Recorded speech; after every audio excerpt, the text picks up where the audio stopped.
Hey crew, it's Pitt and I am back with some more Esoterica. Today we're going to be starting a brand new exploration. This is The Veil of Isis by Helena Blavatsky.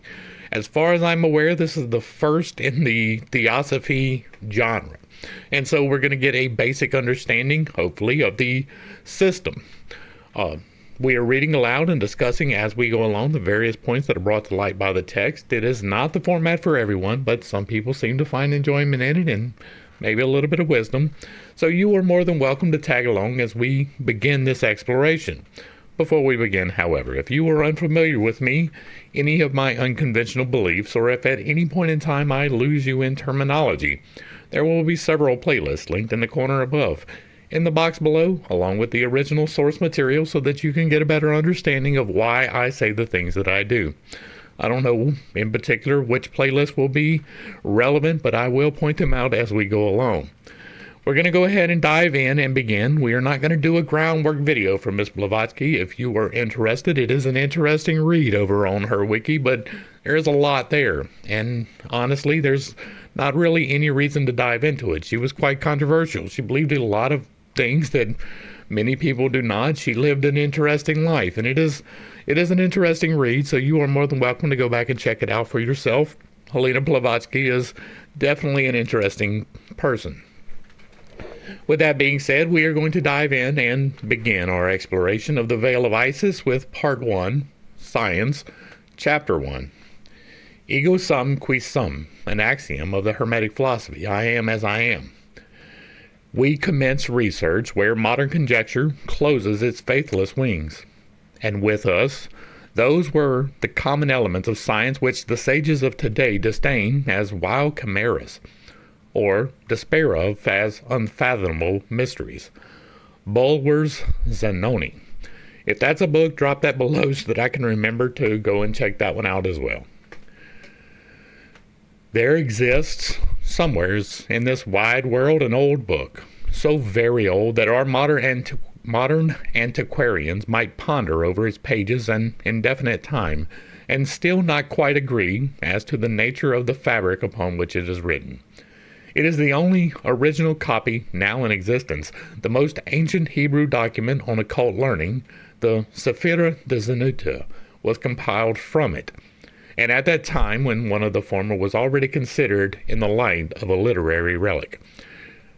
Just a quick stop. This is the 1870s. I believe it's 1877, so we are just shortly after the Civil War and a good deal before the First World War. Just to give you a time frame, right? We don't have cars, we don't have planes. Electricity is still fairly modern, right? It is like we don't have a refrigeration, we don't have indoor plumbing. That is things to keep in mind as we do this exploration. One of the illustrations represents the divine essence emanating from Adam, like a luminous arc proceeding to form a circle. It's interesting. Why is that like that? I'm going to see if this is a footnote.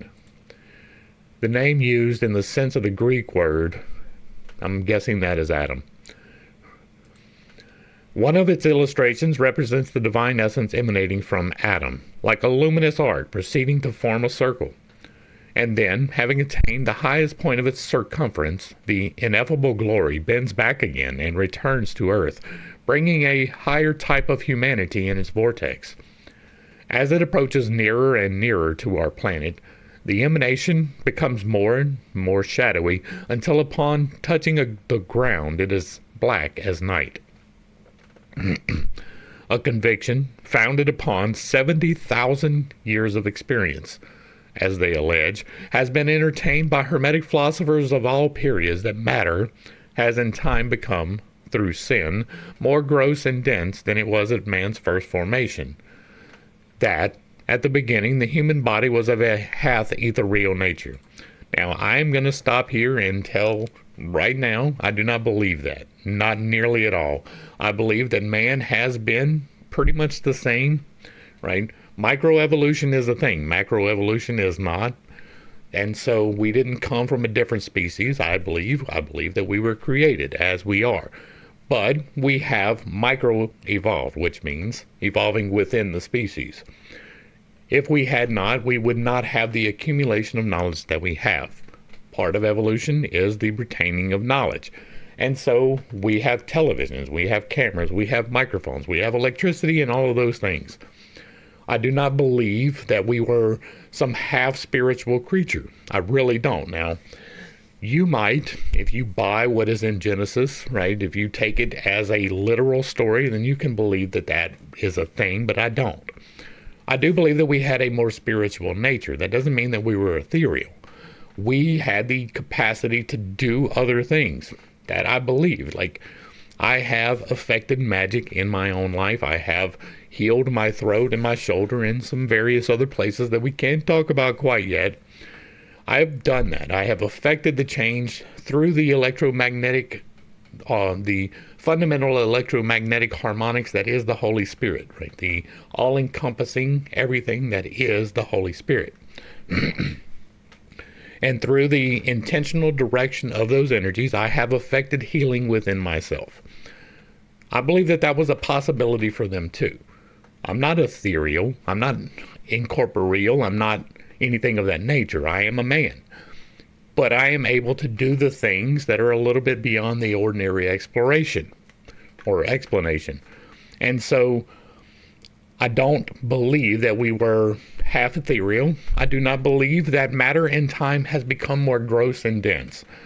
That doesn't fit. It doesn't track. It doesn't correlate with anything that I have any experience with whatsoever. Have we as a species become more separated from the spiritual? Absolutely. Does that mean that we are more gross and more dense? No, not at all. Do we make the correct choices on scale? No, absolutely not. But that is part of the challenges of this life. We are here to learn lessons. That is part of the reason why we are here.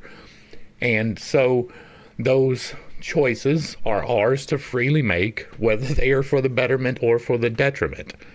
I strive to make the choices for the betterment for myself and those around me, but not everybody is limited by the same considerations. And so I don't believe that matter in time has become, through sin, more gross and dense. I think that it has been that way ever since the very beginning, that when man first saw another man over there as competition, he hit him in the head with a rock. I believe that that was a thing. It took a while to get the grouping and the ability to freely associate in the manner that we do. So that is a little bit less gross and dense. These are minor changes, right? These are minor deviations from what they're saying, but it is important deviations. I believe that the nature of humanity has been the same since creation. We have been meant to overcome that every single time, and we fail a lot of the time. That does not mean that the 5D that we exist in has become more gross and dense. The effects of our choices may have, but the matter itself has not. And we are not half ethereal, right? You are a spiritual being having a human experience. I do fully believe that, right? The Trinity, let's hit it right here at the top. This is the beginning of a new study. The Trinity is the body, the temple of God, the soul, which is the individualized piece of God that is assigned to you. You are your soul. And the Holy Spirit, that's the third part of the Trinity, which is the all-encompassing harmonics of life. It is the electromagnetics that hold the fundamentals in place. Every single atom in existence and all of the space between those atoms are God. Every bit of it. And there is no exceptions to that. There are no incorporations fully of God on the material plane. We are each a direct representative of God's will, whether we choose to act in accordance with that or not. So I don't believe that there was a fall, as we're about to read. I believe that man was created for the challenges, for the lessons, and for the toil. And so we are here to accomplish things. We are here to strive and to work. We are meant to be stewards of the earth. But there was no falling from grace. All right, back to the text. And if any of that offended you, you are not going to be happy with the rest of this, I am sure. Human body was of half ethereal nature, and that, before the fall, mankind communed freely with the now unseen universes. But since that time, matter has become a formidable barrier between us and the world of spirits.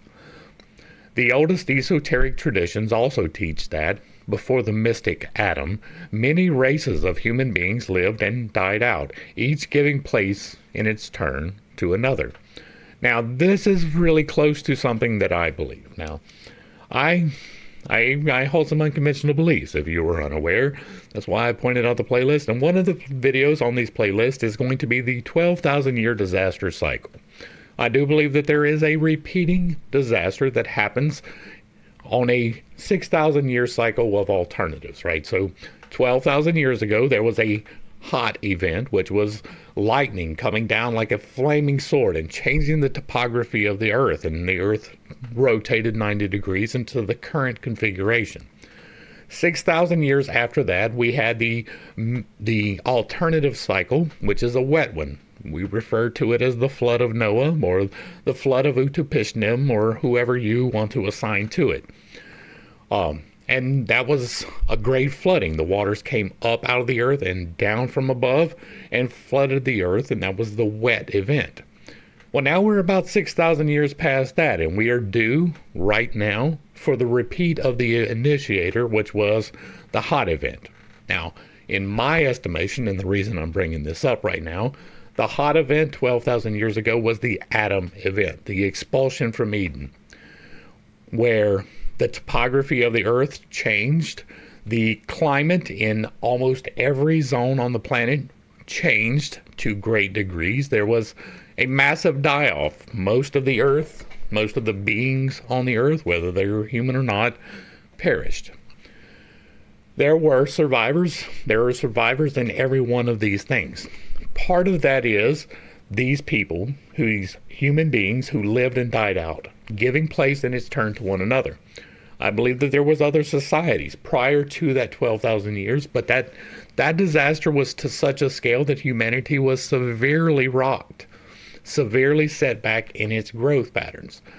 But despite that, we have things that show us that it is entirely possible that these people existed. We have sophisticated cave paintings that are hidden in places that are hard to get to, and there is no real reason to try.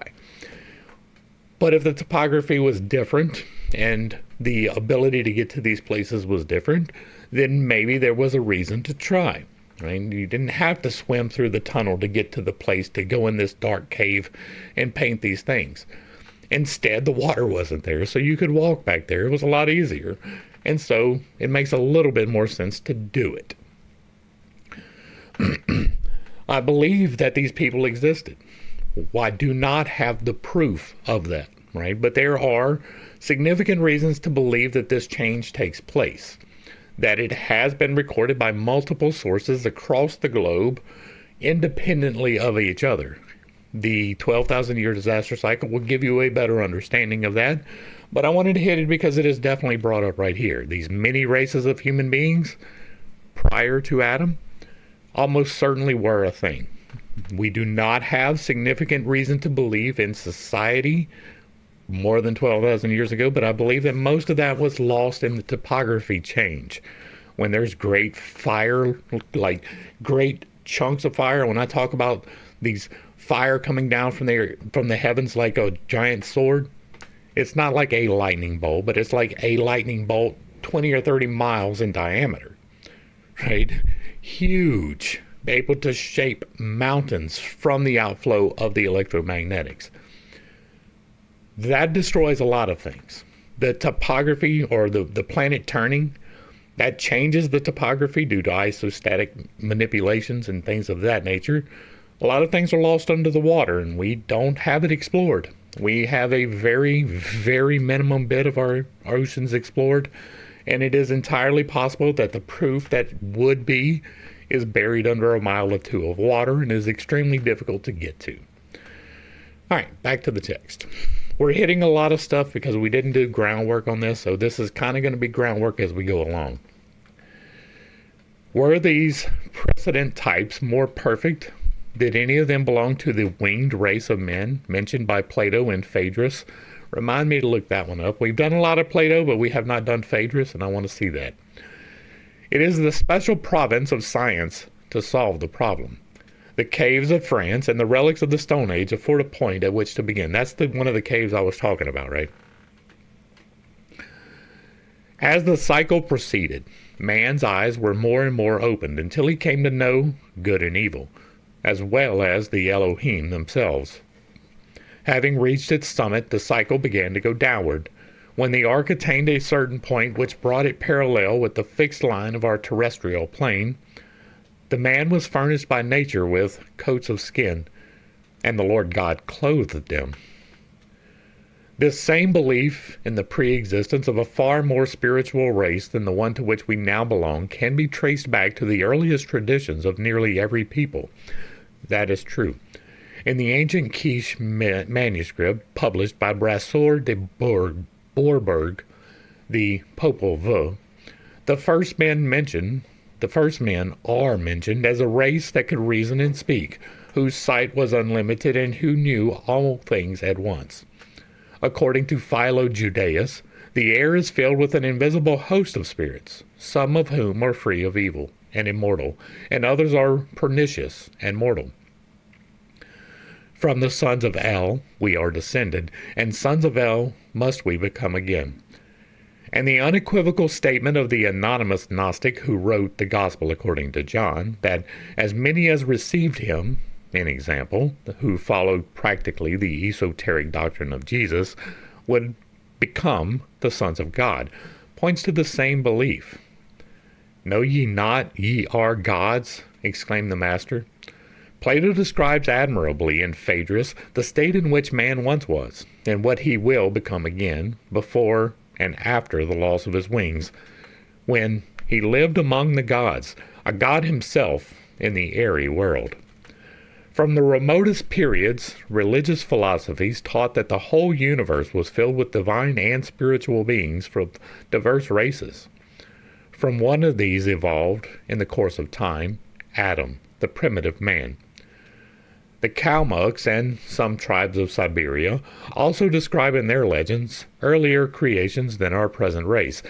These beings, they say, were possessed of almost boundless knowledge, and in their audacity even threatened rebellion against the great chief spirit. To punish their presumption and humble them, he imprisoned them in bodies, and so shut off their senses. From these they can escape but through long repentance, self-purification, and development. Their shamans, they think, occasionally enjoy the divine powers originally possessed by all human beings. Now, we are going to talk about this too. I do not believe that we are a prison planet at all, in any way, shape, or form whatsoever. I do not believe that even the entities are imprisoned here. There are, in my estimation, entities, right? They talked about these spiritual airy beings, right? I believe that there are entities. Some of them are aligned with the betterment of humanity, and some of them are aligned with the detriment of humanity, but they are serving a purpose here. The soul is eternal. That tiny individualized piece of the divine, that's eternal. It was somewhere prior to being here. It will be somewhere after we leave here. Now, where we came from and where we go is a matter of much debate, but I hold that we came from Source, that we came from God, and that each and every one of us are a tiny little sliver of the divine, sent here with purpose. I believe that we came here voluntarily, that we incorporated in this 5D space on purpose in order to learn various lessons. Some of those lessons are awesome. You get to meet your love of your life and live 60 years, if you're lucky, right? And some of those are absolutely terrible. You lose a child or a spouse, or you lose your legs, or you lose something that makes you happy. Those are lessons just as much as the happy things are, and we are here for all of those. Sometimes those lessons are betterment, sometimes those lessons are detriment. Your job is to learn to overcome the detriment and to fully appreciate the betterment. That means to use it for the best effect for everything. I believe that we are here to make the betterment decisions, each and every one of us. But sometimes we fail in that. Often, even, we fail in that. And I believe that all of history has been us striving to make those choices. part of the incarnation process is that you lose your memory of the eternal. That allows you to learn the lessons. But because you lose that, it is harder to make the betterment choices, right? Until you have come to the realization that you are a piece of a divine being, if not necessarily divine yourselves, because the corporeal does die. The eternal part of you doesn't. It goes on, and when you return to source, which is what my estimation is, you get the answers to all of the questions, right? You're like, why did this happen to me? Oh, that's why it happened. And that happens for every single thing that has ever happened in your life and every single interaction that you have ever had with any person. You get the answer when you die. I believe that before we came here, we all agreed to help teach each other. Every single person that you have ever met in your entire life, prior to incorporation, you all communed and was like, you know what? You're going to help teach me this lesson, and I'm going to help teach you this lesson, and you are going to teach me a completely different lesson, and I'm going to teach you a completely different lesson. But everyone that you have ever met, ever, you agreed to learn the lesson from. Those are important things on this journey, at least in my estimation, and I'm sure we'll hit more as we go along, but that is a definite solid start to the theology that I hold. Right? I believe that we came from somewheres, that we will go somewheres. I just believe that we are all going to go to the same place, that there is no hell. That is not a biblical concept, at least according to the Old Testament. And so I believe that when we return to source, we get the answers to the questions, and then you're like, okay, well, I didn't learn this particular lesson all that well. I'm going to go back and learn it again. That is a voluntary reincarnation. I believe that you have the ability to not, but that most people will choose to come back, despite the fact that there are trials and travails here, because when you get there, you understand what those were for. We're hitting a lot of topics as we go through this, but it is important. All right. From these, they can escape, but through long repentance, self-purification, and development. Okay, we did that part. The Astor Library of New York has recently been enriched by a facsimile of an Egyptian medical treatise written in the 16th century BC, or more precisely 1552 BC, which, according to the commonly received chronology, is the time when Moses was just 21 years of age. The original is written upon the inner bark of the Cyprus papyrus, and has been pronounced by Professor Schenk of Leipzig not only genuine, but also the most perfect ever seen. It consists of a single sheet of yellow-brown papyrus of finest quality, 3/10 of a meter wide, more than 20 meters long, and forming one roll divided into 110 pages, all carefully numbered. It was purchased in Egypt in 1872-3, which was only like 4 or 5 years prior to this book, by the archaeologist Ebers of a well-to-do Arab from Luxor. The New York Tribune, commenting upon the circumstance, says, "The papyrus bears internal evidence of being one of 6 Hermetic books on medicine, named by Clement of Alexandria." The editor further says, "At the time of Iamblichus, AD 363, the priests of Egypt showed 42 books, which they attributed to Hermes, Tehote. Of these, according to that author, 36 contain the history of all human knowledge. The last 6 treated of anatomy, of pathology, of affections of the eye, instruments of surgery, and of medicines. The Papyrus Ebers is indisputably one of these ancient Hermetic works." If so, a ray of light has been thrown upon ancient Egyptian science by the accidental encounter of the German archaeologist with one well-to-do Arab from Luxor. How can we know what sunshine may be let in upon the dark crypts of history by an equally accidental meeting between some other prosperous Egyptian and another enterprising student of antiquity? The discoveries of modern science do not disagree with the oldest traditions, which claim an incredible antiquity for our race. Again, see the 12,000 year disaster cycle, where you will see that that is true despite the best efforts of man. Within the last few years, geology, which previously had only conceded that man could be traced as far back as the Tertiary period, has found unanswerable proofs that human existence antedates the last glaciation of Europe, over 250,000 years. A hard nut, this, for patristic theology to crack, but an accepted fact with the ancient philosophers. Moreover, fossil implements have been exhumed, together with human remains, which show that man hunted in those remote times and knew how to build a fire. But the forward step has not yet been taken in this search for the origin of the race. Science comes to a dead stop and waits for future proofs. Unfortunately, anthropology and psychology possess no Cuvier. Neither geologists nor archaeologists are able to construct, from the fragmentary bits hitherto discovered, the perfect skeleton of the triple man, physical, intellectual, and spiritual. Because the fossil implements of man are found to become more rough and uncouth as geology penetrates deeper into the bowels of the earth. It seems a proof to science that the closer we come to the origin of man, the more savage and brute-like he must be. Strange logic. Does the finding of the remains in the cave of Devon prove that there were no contemporary races then who were highly civilized?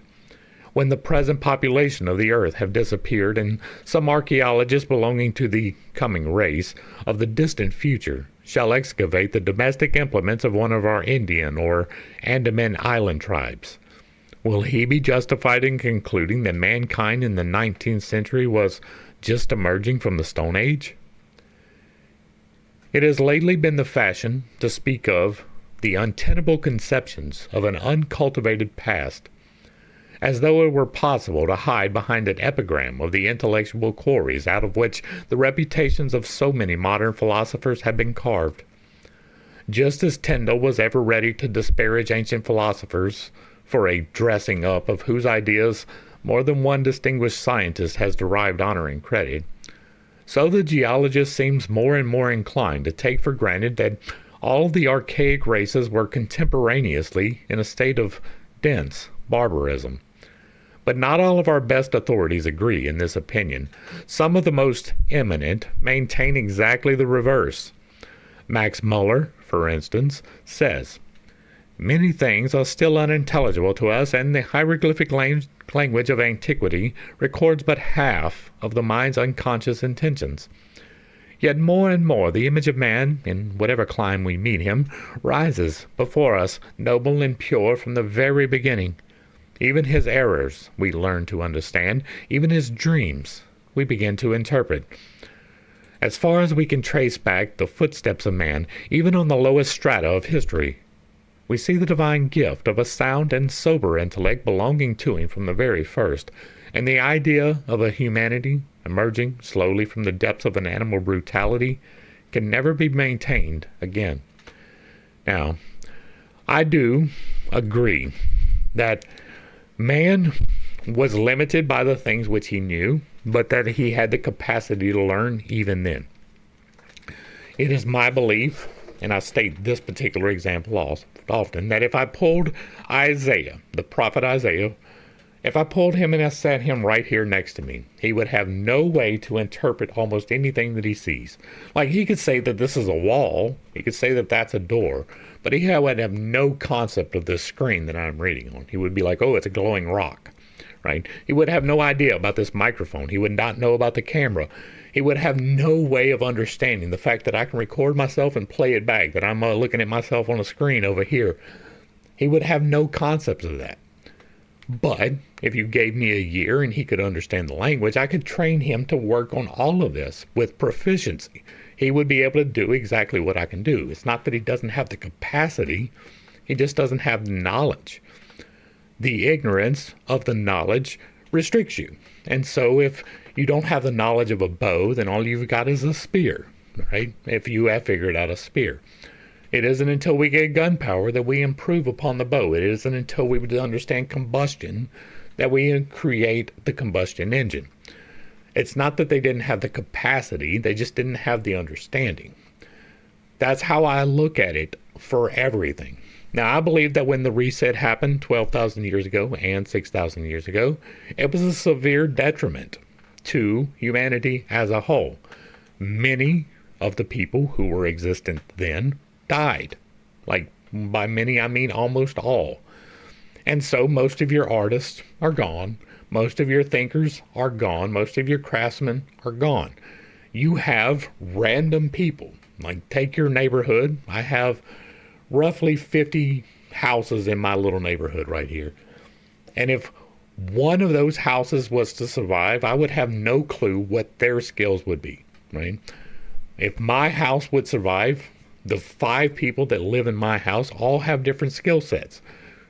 And each one of us would bring a different thing to the end. But if we were the only 5, we wouldn't be able to restart power. We wouldn't be able to restart the process of reclaiming the oil, turning it into fuel.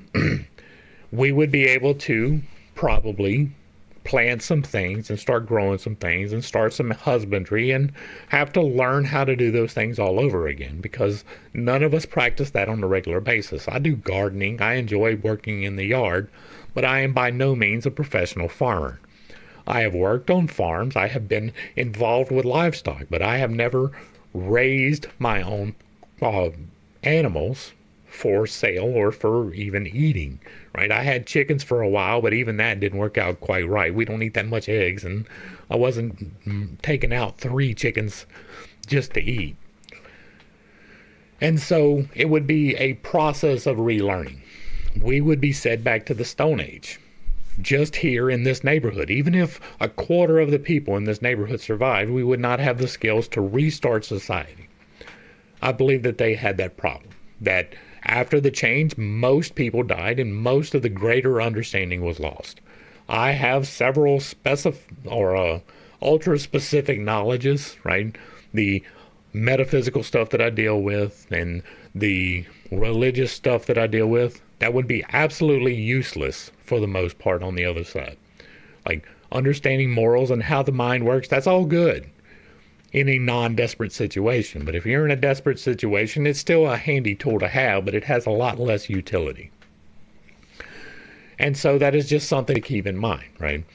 We can trace back certain parts of civilization, but there are a lot of them that we have not traced back, like the Tepe sites. There are more than one. That's some interesting stuff, and there's not a good explanation for it. It is entirely possible that it was arbitrary, but that is extremely unlikely. It is more likely that those were some important sites that we do not understand even in the slightest.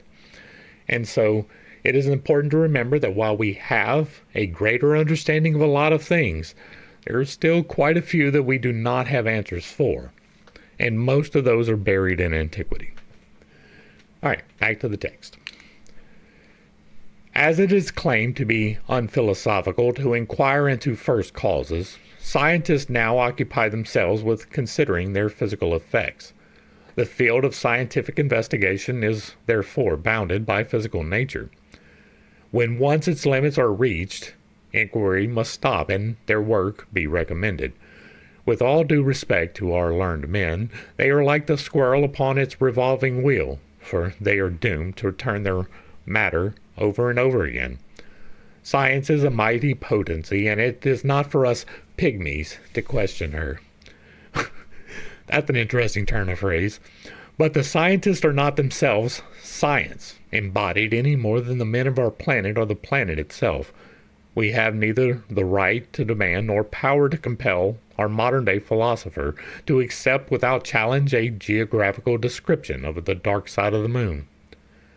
But if in some lunar cataclysm one of her inhabitants should be hurled thence into the attraction of our atmosphere and land, safe and sound at Dr. Carpenter's door, he would be indictable to recreant to professional duty if he should fail to set the physical problem at rest. For a man of science to refuse an opportunity to investigate any new phenomenon, whether it comes to him in the shape of a man from the moon or a ghost from the Eddy homestead, is alike reprehensible. Whether arrived at by the method of Aristotle or that of Plato, we need not stop to inquire, but it is a fact that both the inner and outer natures of man are claimed to have been thoroughly understood by ancient andrologists. Notwithstanding the superficial hypotheses of geologists, we are beginning to have almost daily proofs in corroboration of the assertions of these philosophers. They divided the interminable periods of human existence on this planet into cycles, during each of which mankind gradually reached the culminating point of highest civilization and gradually relapsed into abject barbarism. To what eminence the race, in its progress, had several times arrived may be feebly surmised by the wonderful monuments of old, still visible, and the descriptions given by Herodotus of the marvels of which no traces now remain. Even in his day, the gigantic structures of many pyramids and world-famous temples were but masses of ruins, scattered by the unrelenting hand of time. They are described by the father of history as these venerable witnesses of the long bygone glory of departed ancestors. He shrinks from speaking of divine things, and gives to posterity but an imperfect description from hearsay of some marvelous subterranean chambers of the labyrinth, where lay, and now lie, concealed, the sacred remains of the king initiates. We can judge, moreover, of the lofty civilization reached in some periods of antiquity by the historical descriptions of the ages of the Ptolemies. Yet, in that epoch, the arts and sciences were considered to be degenerating, and a secret of the number of the former had been already lost. In the recent excavations of Mariette Bay at the foot of the pyramids, statues of wood and other relics have been exhumed, which show that long before the period of the first dynasty of the Egyptians had attained to a refinement and perfection which is calculated to excite the wonder of even the most ardent admirers of Grecian art. Bayard Taylor describes these statues in one of his lectures and tells us that the beauty of the heads, ornamented with eyes of precious stones and copper eyelids, is unsurpassed. Far below the stratum of sand in which lay the remains, gathered in the collections of Lepsius, Abbot, and the British Museum, were found buried the tangible proofs of the Hermetic doctrine of cycles, which has already been explained.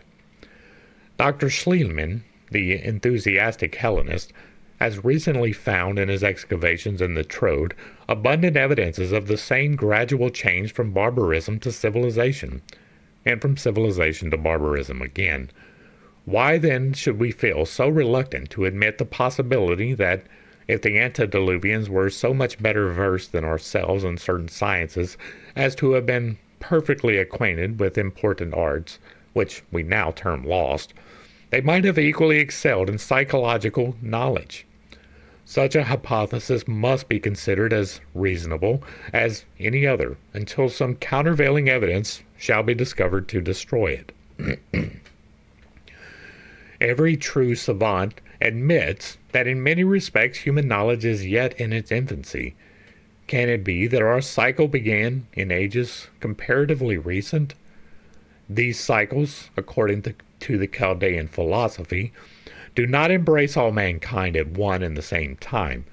Professor Draper partially corroborates this view by saying that the periods into which geology has found it convenient to divide the progress of man in civilization are not abrupt epochs which hold good simultaneously for the whole human race, giving as an instance the wandering Indians of America, who, only at the present moment, emerging from the Stone Age. Thus, more than once, scientific men have unwittingly confirmed the testimony of the ancients. Any Kabbalist, well acquainted with the Pythagorean system of numerals and geometry, can demonstrate that the metaphysical views of Plato were based upon the strictest mathematical principles. True mathematics, says the Magicon, is something with which all higher sciences are connected. Common mathematics is but a deceitful phantasmagoria, whose much praised infallibility only arises from this, that materials, conditions, and references are made its foundation. Scientists who believe they have adopted the Aristotelian method only because they creep when they do not run from demonstrated particulars to universals glorify this method of inductive philosophy and reject that of Plato, which they treat as unsubstantial. Professor Draper laments that such speculative mystics as Ammonius Saccas and Plotinus should have taken the place of the severe geometers of the old museum. He forgets that geometry, of all sciences and the only one which proceeds from the universals to particulars, was precisely the method employed by Plato in his philosophy. As long as exact science confines its observations to physical conditions and proceeds, Aristotle-like, it certainly cannot fail.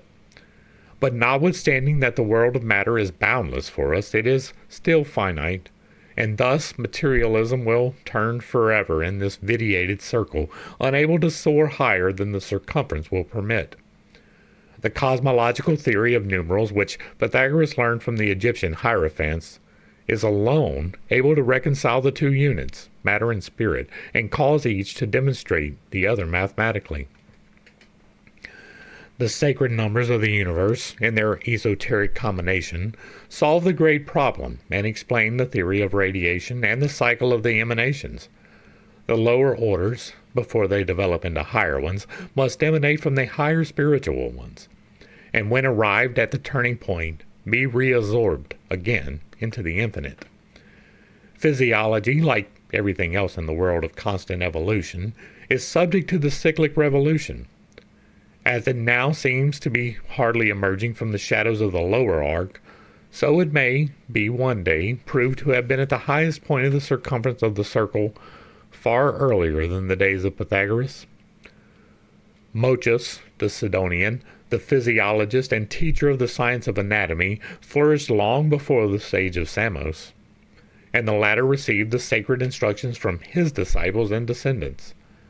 Pythagoras, the true philosopher, the deeply versed in the profounder phenomena of nature, the noble inheritor of the ancient lore, whose great aim was to free the soul from the fetters of sense and force it to realize its powers, must live eternally in human memory. The impenetrable veil of arcane secrecy was thrown over the sciences taught in the sanctuary. This is the cause of the modern depreciating of the ancient philosophies. Even Plato and Philo-Judaeus have been accused by many a commentator of absurd inconsistencies, whereas the design which underlies the maze of metaphysical contradictions, so perplexing to the reader of Timaeus, is but too evident. We have covered Timaeus. It is one of the sources for the Atlantis story. But has Plato ever been read understandingly by one of the expounders of the classics? It is part of the ancient lore playlist. It will be linked up here. But has Plato ever been read understandingly by one of the expounders of the classics? This is a question warranted by the criticisms to be found in such authors as Staubum, Schleiermacher, Ficinius, Heidendorf, Sydenham, Buttman, Taylor, and Burgess, to say nothing of lesser authorities. The covert allusions to the Greek philosopher to esoteric things have manifestly baffled these commentators to the last degree. They not only with unblushing coolness suggest as to certain difficult passages that another phraseology was evidently intended, but they audaciously make the changes. The Orphic line of the song, the order of the sixth race, close, which can only be interpreted as a reference to the sixth race involved in the consecutive evolution of the spheres, Burgess says, was evidently taken from a cosmogony where man was feigned to be created the last. Ought not one who undertakes to edit another's work at least understand what his author means? That is an enormous problem by many authors.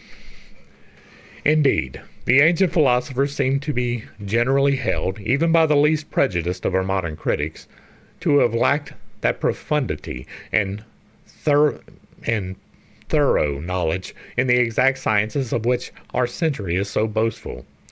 It is even questioned whether they understood the basic scientific principle, ex nihilo nihil fit. If they suspected the indestructibility of matter at all, say these commentators, it was not in consequence of a firmly established formula, but only through an institutional reasoning and by analogy. We hold to the contrary opinion. The speculations of these philosophers upon matter were open to public criticism, but their teachings in regard to spiritual things were profoundly esoteric. Being thus sworn to secrecy and religious science upon abstruse subjects involving the relation of spirit and matter, they rivaled each other in their ingenious methods for concealing their real opinions. The doctrine of metempsychosis has been abundantly ridiculed by men of science and rejected by theologians. Yet, if it had been properly understood in its application to the indestructibility of matter and the immortality of spirit, it would have been perceived that it is a sublime conception. Should we not first regard the subject from the standpoint of the ancients before venturing to disparage its teachers? The solution of the great problem of eternity belongs neither to religious superstition nor to gross materialism. The harmony and mathematical equiformity of the double evolution, spiritual and physical, are elucidated only in the universal numerals of Pythagoras, who built his system entirely upon the so-called metrical speech of the Hindu Vedas. It is but lately that one of the most zealous Sanskrit scholars, Martin Haug, undertook the translation of the Aitareya Brahmana of the Rig Veda. It had been, till that time, entirely unknown. These explanations indicate beyond dispute the identity of the Pythagorean and Brahmanical systems. In both, the esoteric significance is derived from the number, and the former from the mystic relation of every number to everything intelligible to the human mind. In the latter, from the number of syllables of which each verse in the mantras consists. Plato, the ardent disciple of Pythagoras, realized it so fully as to maintain that the dodecahedron was the geometrical figure employed by the demiurgus in constructing the universe. Some of these figures had a peculiarly solemn significance. That word is hard for me. For instance, 4, of which the dodecahedron is the trine, was held sacred by the Pythagoreans. It is the perfect square, and neither of the bounding lines exceeds the other in length by a single point. It is the emblem of moral justice and divine equity, geometrically expressed. All the powers and great symphonies of the physical and spiritual nature lie inscribed within the perfect square, and the ineffable name of him, which name otherwise would remain unutterable, was replaced by this sacred number, 4, the most binding and solemn oath with the ancient mystics, the Tetractys. If the Pythagorean metempsychosis should be thoroughly explained and compared with the modern theory of evolution, it would be found to supply every missing link in the chain of the latter. But who of our scientists would consent to lose his precious time over the vagaries of the ancients? Notwithstanding proofs to the contrary, they not only deny that the nations of the archaic periods, but even the ancient philosophers, had any positive knowledge of the heliocentric system. The Venerable Bedes, the Augustines, and Lecanti appear to have smothered, with their dogmatic ignorance, all faith in the more ancient theologists of the pre-Christian centuries. But now, philology and a closer acquaintance with Sanskrit literature have partially enabled us to vindicate them from the unmerited imputations. In the Vedas, for instance, we find positive proof that so long ago as 2000 BC, the Hindu sages and scholars must have been acquainted with the rotundity of our globe and the heliocentric system. Hence, Pythagoras and Plato knew well this astronomical truth, for Pythagoras obtained this knowledge in India, or from men who had been there, and Plato faithfully echoed his teachings. We will quote 2 passages from the Aitareya Brahmanica. In the serpent mantra, the Brahmana declares as follows, that this mantra is that one which was seen by the queen of the serpents, Sarpa Rajani, because the earth is the queen of the serpents, and she is the mother and queen of all that moves. In the beginning, she was but one head, without hair, without vegetation. She then perceived in this mantra, which confers upon him who knows it, the power of assuming any form which he might desire. She pronounced the mantra, in example, sacrifice to the gods, and in consequence immediately obtained a motley appearance. She became variegated and able to produce any form she might like, changing from one form to another. This mantra begins with the words, I am go Prishnir Amrit Akramit. The description of the earth in the shape of a round and bald head, which was soft at first, became hard only from being breathed upon by the god Vayu, the lord of the air, forcibly suggests the idea that the authors of the sacred Vedic books knew the earth to be round or spherical. Moreover, that it had been a gelatinous mass at first, which gradually cooled off under the influence of air and time. So much for their knowledge about our globe's sphericity. And now we will present the testimony upon which we base our assertion that the Hindus were perfectly acquainted with the heliocentric system at least 2,000 years BC.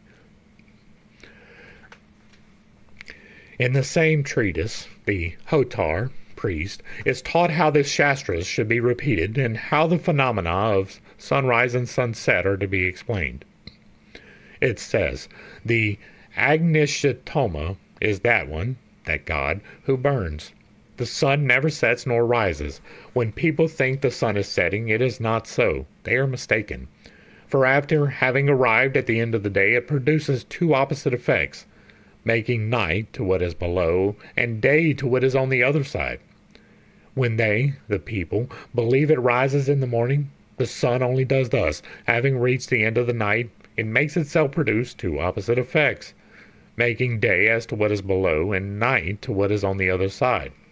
In fact, the sun never sets, nor does it set for him who has such a knowledge. This sentence is so conclusive that even the translator of the Rig Veda, Dr. Helg, was forced to remark it. He says that this passage contains the denial of the existence of sunrise and sunset, and that the author supposes the sun to remain always in its high position. In one of the earliest Navids, Rishi Kutsa, a Hindu sage of the remotest antiquity, explains the allegory of the first laws given to the celestial bodies for doing what she ought not do. Anahit, Anaitis or Nana, the Persian Venus, representing the earth in the legend, is sentenced to turn round the sun. The satras, or sacrificial sessions, prove undoubtedly that so early as the 18th or 20th century BC, the Hindus had made considerable progress in astronomical science. The satras lasted 1 year and were nothing but an imitation of the sun's yearly course. They were divided, says Hogg, into two distinct parts, each consisting of 6 months of 30 days each. In the midst of both was the Vishuvan, equator or central day, cutting the whole satras into two halves, etc. This scholar, although he ascribes the composition of the bulk of the Brahmanas to the period 1400 to 1200 BC, is of opinion that the oldest of the hymns may be placed at the very commencement of Vedic literature, between the years 2400 and 2000 BC. He finds no reason for considering the Vedas less ancient than the sacred books of the Chinese, as the Shu King, or Book of History, and the sacrificial songs of the Shi King, or Book of Odes, have been proved to have been antiquity as early as 2200 BC. Our philologists may yet be compelled before long to acknowledge that in astronomical knowledge the antediluvian Hindus were their masters.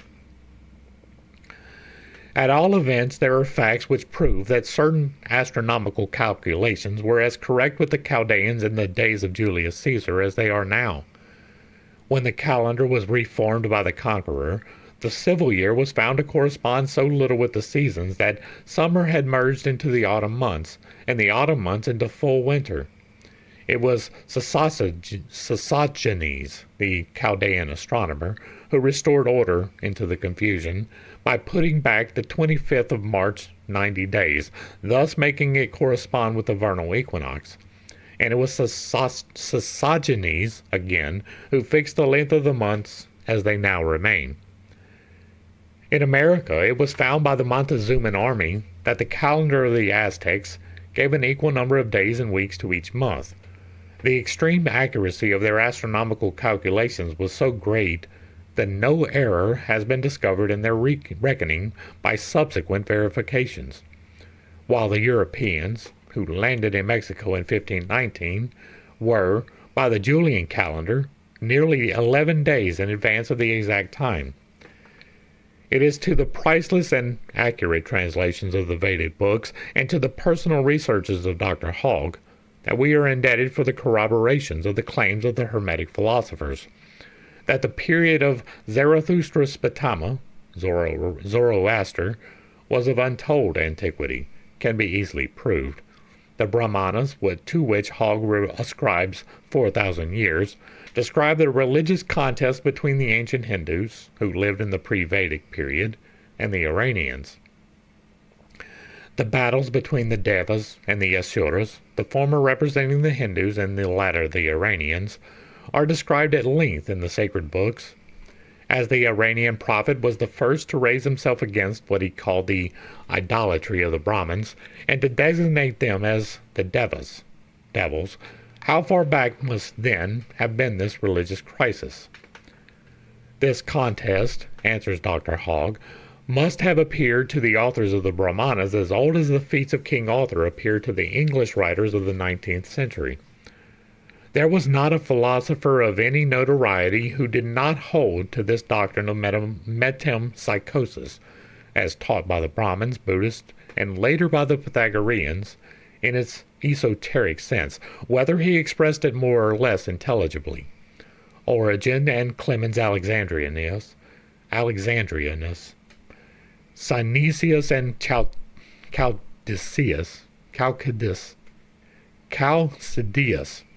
all believed in it, and the Gnostics, who are unhesitatingly proclaimed by history as a body of the most refined, learned, and enlightened men, were all believers in metempsychosis. Socrates entertained opinions identical with those of Pythagoras, and both, as the penalty of their divine philosophy, were put to a violent death. Socrates' death wasn't that violent, right? He willingly ingested poison in order to prove the point that he was willing to die for truth, but it wasn't necessarily violent, right? I don't know the other one. Oh, who was it? Well, I guess Pythagoras. I don't know how Pythagoras died. So. The rabble has been the same in all ages. Materialism has been and will ever be blind to spiritual truth. These philosophers held, with the Hindus, that God had infused into matter a portion of his own divine spirit, which animates and moves every particle. I believe that as well.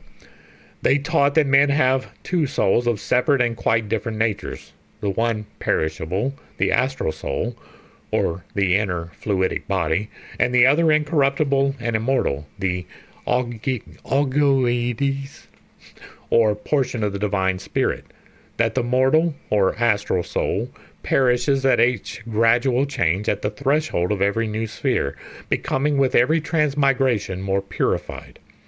The astral man, intangible and invisible as he might be to our mortal earthly senses, is still constituted of matter, though sublimated. Aristotle, notwithstanding that for political reasons of his own, he maintained a prudent silence as to certain esoteric matters, expressed very clearly his opinion on the subject. It was his belief that human souls are emanations of God that are finally reabsorbed into divinity. Zeno, the founder of the Stoics, taught that there are two eternal qualities throughout nature, the one active, or male, and the other passive, or female, that the former is pure, subtle ether, or divine spirit, the other entirely inert in itself till united with the active principle. That the divine spirit acting upon matter produced fire, water, earth, and air, and that it is the sole efficient principle by which all nature is moved. The Stoics, like the Hindu sages, believed in the final absorption. St. Justin believed in the emanation of these souls from divinity, and Tatian, the Assyrian, his disciple, declared that man was as immortal as God himself. I've already explained my particular beliefs on the soul. I do believe it is eternal. I believe that it will return to source. Some of this I don't necessarily agree with, right? I don't believe that the two soul thing, you have the body, which is perishable, and you have the soul, which is not. And then the Holy Spirit is part of you, right? Every single cell within you is the Holy Spirit, but every single cell outside of you, every single atom outside of you is also the Holy Spirit, or the divine spirit, however you want to relay it, right? That profoundly significant verse of the Genesis, and to every beast of the earth, and to every fowl of the air, and to everything that creepeth upon the earth, I gave a living soul, should arrest the attention of every Hebrew scholar capable of reading the scripture in its original, instead of following the erroneous translation in which the phrase, wherein there is life. From the first to the last chapters, the translators of the Jewish sacred books misconstrued the meaning. They have even changed the spelling of the name of God, as Sir W. Drummond proves. Thus, El, if written correctly, would read Al, for it stands in the original Al. And, according to Higgins, this word means the god Mithra, the Son, the preserver and savior. Sir W. Drummond shows that Bethel means the house of the sun in its literal translation, and not of God. El, in the composition of these Canaanite names, does not signify Deus, but soul. Thus, theology has disfigured ancient theosophy, and science ancient philosophy. For lack of comprehension of this great philosophical principle, the methods of modern science, however exact, must end in nullity. In no one branch can it demonstrate the origin and ultimate of things. Instead of tracing the effects from its primal source, its progress is the reverse. Its higher types, as it teaches, are all evolved from antecedent lower ones. It starts from the bottom of the cycle, led on step by step in the great labyrinth of nature by a thread of matter. As soon as this breaks and the clue is lost, it recoils in affright from the incomprehensible and confesses itself powerless. Not so did Plato and his disciples. With him, the lower types were but the concrete images of the higher abstract ones. The soul, which is immortal, has an arithmetical, as the body has a geometrical, beginning. This beginning, as the reflection of the great universe, archaeus, is self-moving, and from the center diffuses itself over the whole body of the microcosm. It was the sad perception of this truth that made Tyndall confess how powerless is science, even over the world of matter. The first marshalling of the atoms, on which all subsequent action depends, baffles a keener power than that of the microscope. Through pure excess of complexity, and long before observation can have any voice in the matter, the most highly trained intellect, the most refined and disciplined imagination, retires in bewilderment from the contemplation of the problem. We are struck dumb by an astonishment which no microscope can relieve, doubting not only the power of our instrument, but even whether we ourselves possess the intellectual elements which will ever enable us to grapple with the ultimate structural energies of nature. The fundamental geometrical figure of the Kabbalah, that figure which traditional and the esoteric doctrines tell us was given by the deity itself to Moses on Mount Sinai, contains its grandiose, because simple combination, the key to the universal problem. This figure contains in itself all the others. For those who are able to master it, there is no need to exercise imagination. No earthly microscope can be compared with the keenness of the spiritual perception. And even for those who are unacquainted with the great science, the description given by the well-trained child psychometer of the genesis of a grain, a fragment of crystal, or any other object, is worth all the telescopes and microscopes of exact science. There may be more truth in the adventurous pangenesis of Darwin, whom Tyndall calls a soaring speculator, than in the cautious, line-bound hypothesis of the latter, who, in common with other thinkers of his class, surrounds his imagination by the firm frontiers of reason. The theory of a microscopic germ, which contains in itself a world of minor germs, soars in one sense, at least, into the infinite. It oversteps the world of matter and begins, unconsciously, busying itself in the world of spirit. If we accept Darwin's theory of development of species, we find that his starting point is placed in front of an open door. We are at liberty with him to either remain within or cross the threshold, beyond which lies the limitless and incomprehensible, or rather, unutterable. If our mortal language is inadequate to express what our spirit dimly foresees in the great beyond, while on this earth, it must realize that at some point in the timeless eternity. Not so with Professor Huxley's theory of the physical basis of life. Regardless of the formidable majority of nays from his German brother scientists, he creates a universal protoplasm and appoints its cells to become henceforth the sacred founts of the principles of all life, by making the latter identical in living man, dead mutton, a nettle stain, and a lobster, by shutting in the molecular cell of the protoplasm, the life principle, and by shutting out from it the divine influx which comes with subsequent evolution. He closes every door against any possible escape. Like an able tactician, he converts his laws and facts into sentries, whom he causes to mount guards over every issue. The standard under which he rallies them is inscribed with the word necessity, but hardly is it unfurled when he mocks the legend and calls it an empty shadow of my own imagination. The fundamental doctrines of spiritualism, he says, lie outside the limits of philosophical inquiry.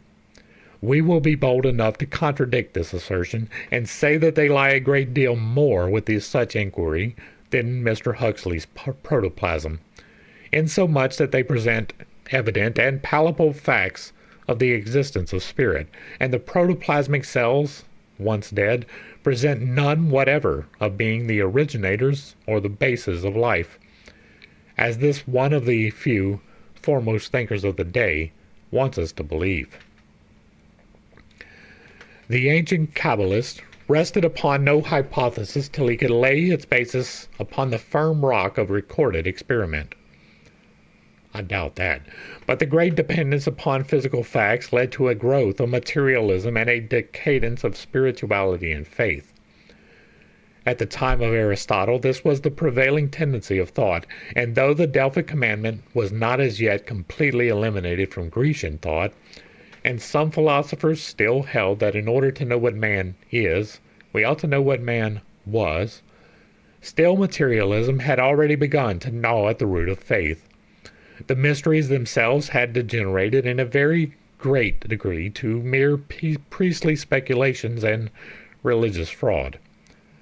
Few were the true adepts and initiates, the heirs and descendants of those who had been dispersed by the conquering swords of various invaders of old Egypt.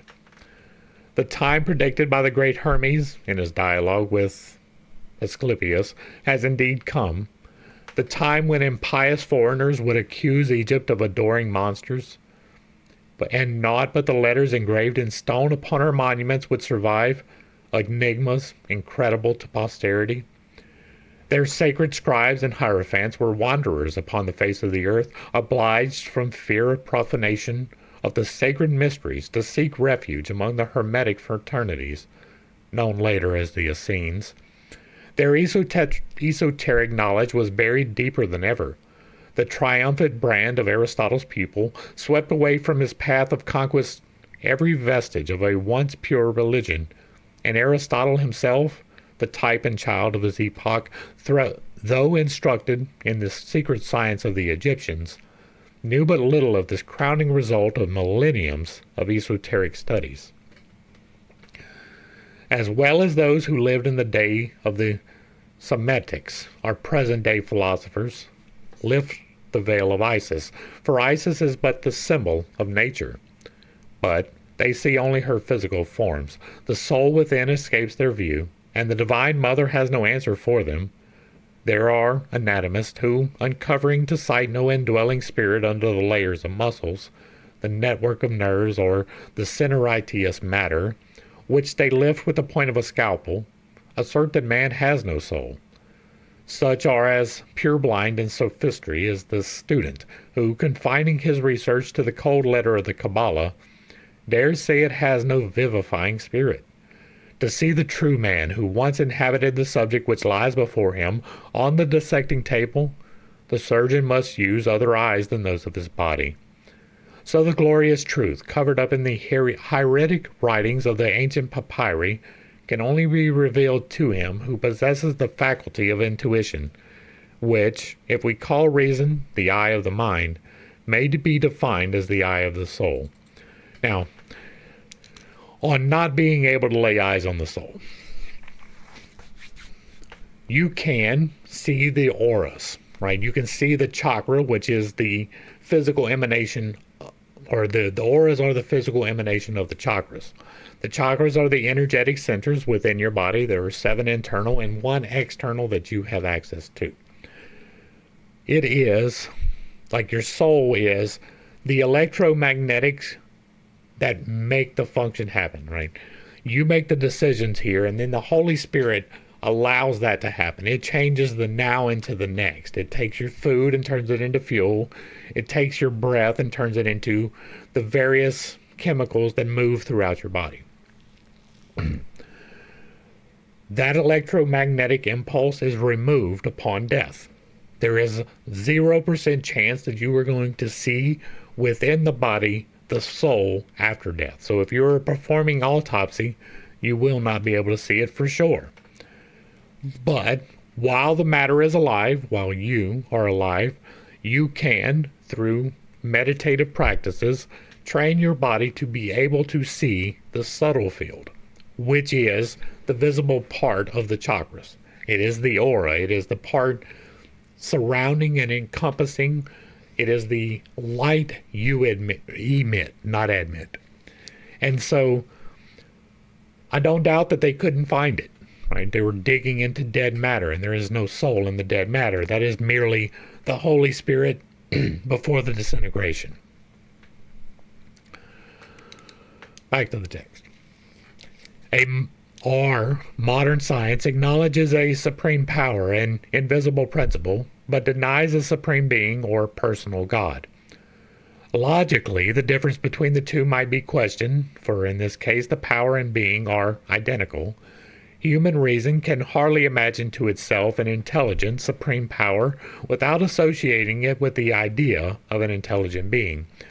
The masses can never be expected to have a clear conception of the omnipotence and omnipresence of a supreme God without investing with those attributes a gigantic projection of their own personality. But the Kabbalists have never looked upon the invisible Ein Sof otherwise than as a power. So far, our modern positivists have been anticipated by thousands of ages in their cautious philosophy. What the Hermetic adept claims to demonstrate is that simple common sense precludes the possibility that the universe is the result of mere chance. Such an idea appears to him more absurd than to think that the problems of Euclid were unconsciously formed by a monkey playing with geometrical figures. Very few Christians understand, if indeed they know anything at all, of the Jewish theology. The Talmud is the darkest of enigmas even for most Jews, while those Hebrew scholars who do comprehend it do not boast of their knowledge. Their Kabbalistic books are still less understood by them, for in our days more Christian than Jewish students are engrossed in the elimination of the great truths. How much less is definitely known of the Oriental or the universal Kabbalah? Its adepts are few, but these heirs select the sages who first discovered the starry truth which shone on the great Shemia of Chaldean lore, have solved the absolute, and are now resting from their grand labor. They cannot go beyond that which was given to mortals of this earth to know, and no one, not even these elect, can trespass beyond the line drawn by the finger of divinity himself. Travelers have met these adepts on the shore of the sacred Ganges, brushed against them in the silent ruins of Thebes, and on the mysterious deserted chambers of Luxor. Within the halls, upon whose blue and golden vaults the weird signs attract attention, but whose secret meaning is never penetrated by the idle gazers. They have been seen, but seldom recognized. Historical memoirs have recorded their presence in the brilliantly illuminated salons of European aristocracy. They have been encountered, again, on the arid and desolate plains of the Great Sahara, as in the caves of Elephanta. They may be found everywhere, but make themselves known only to those who have devoted their lives to unselfish study and are not likely to turn back.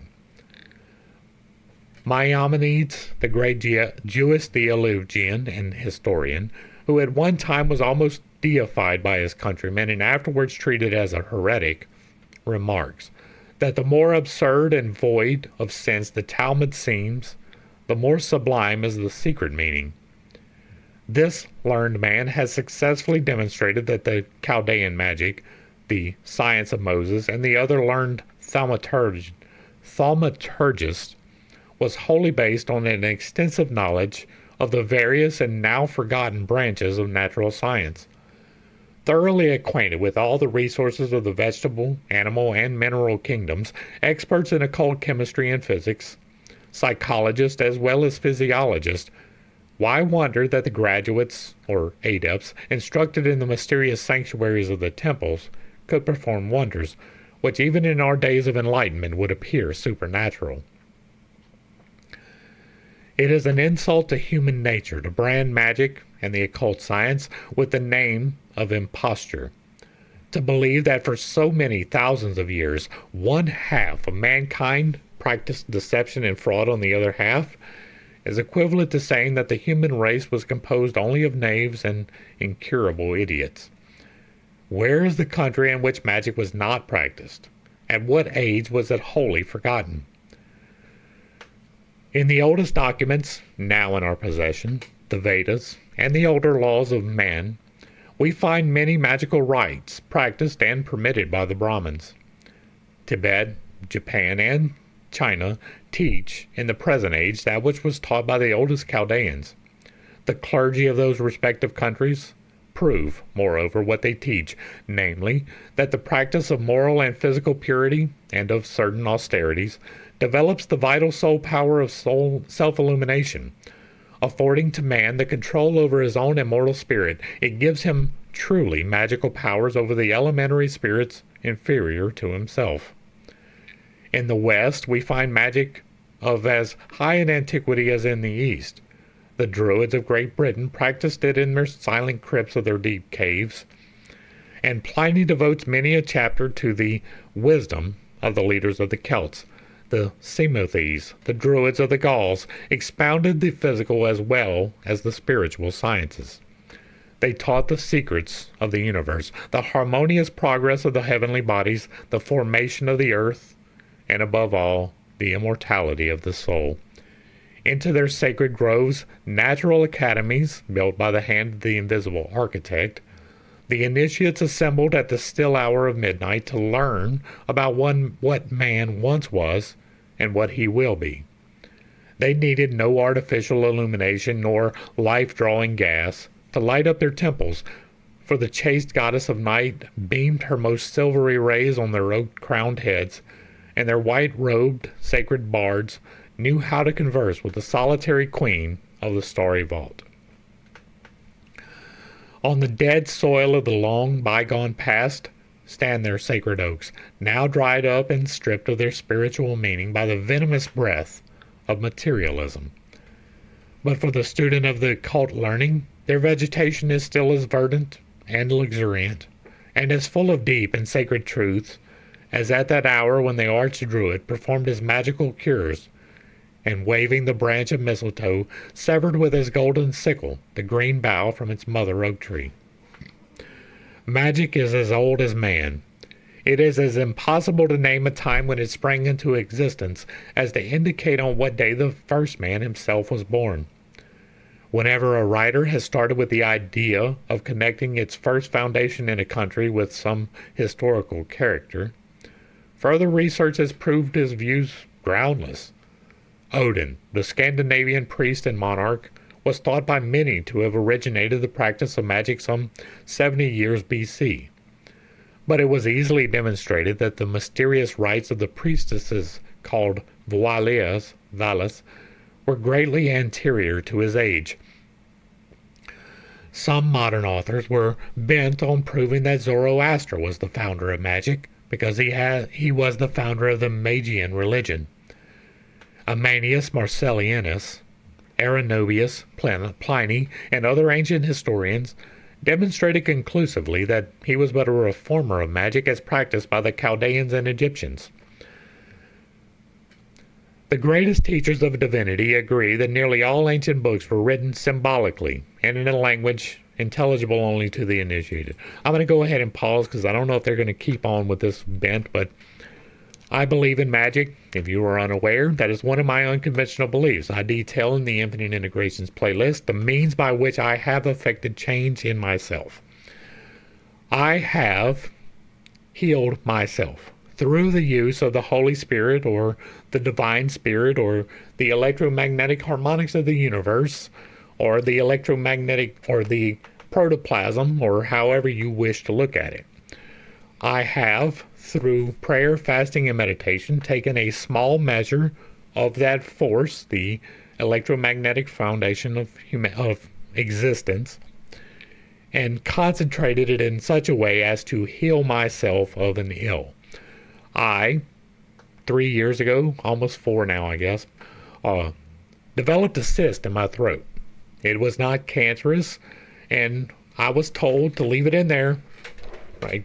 The divine told me to leave it in there and that it would be removed when it was ready. As I have gotten further along the path that I am currently on, and I started doing the prayer, fasting, and meditation in earnest, and moving the electromagnetic forces of creation within myself, I was able to remove that cyst from myself. Now, my voice still has problems. It was not a full cure. It was not an immediate thing. It took time. But the cyst disappeared. I am still working on building my stamina up as far as talking, but I seem to be doing much better these days. I have also effected change and healing in my shoulder.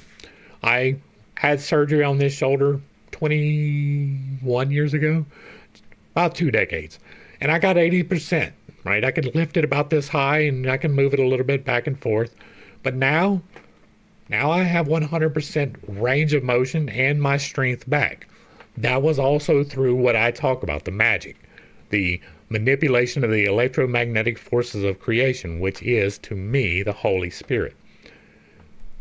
You, as far as I am aware, can also do these things. It is through prayer, fasting, and meditation that you receive the ability, and it takes practice. You don't just do the thing. You have to learn how to do the thing. But it is something that is possible. I have also effected change out of myself.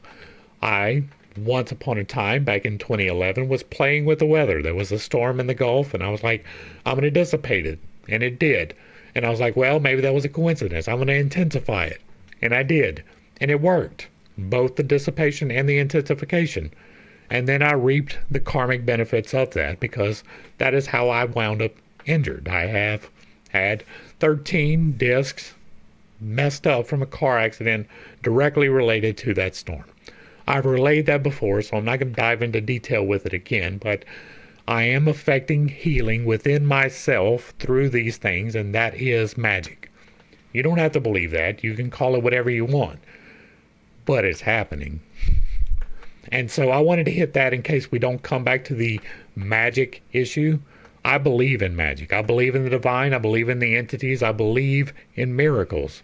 I believe that the miracles are, in many cases, people enacting that change themselves through the use of the magic, the manipulation of the electromagnetics. Okay, now back to the text.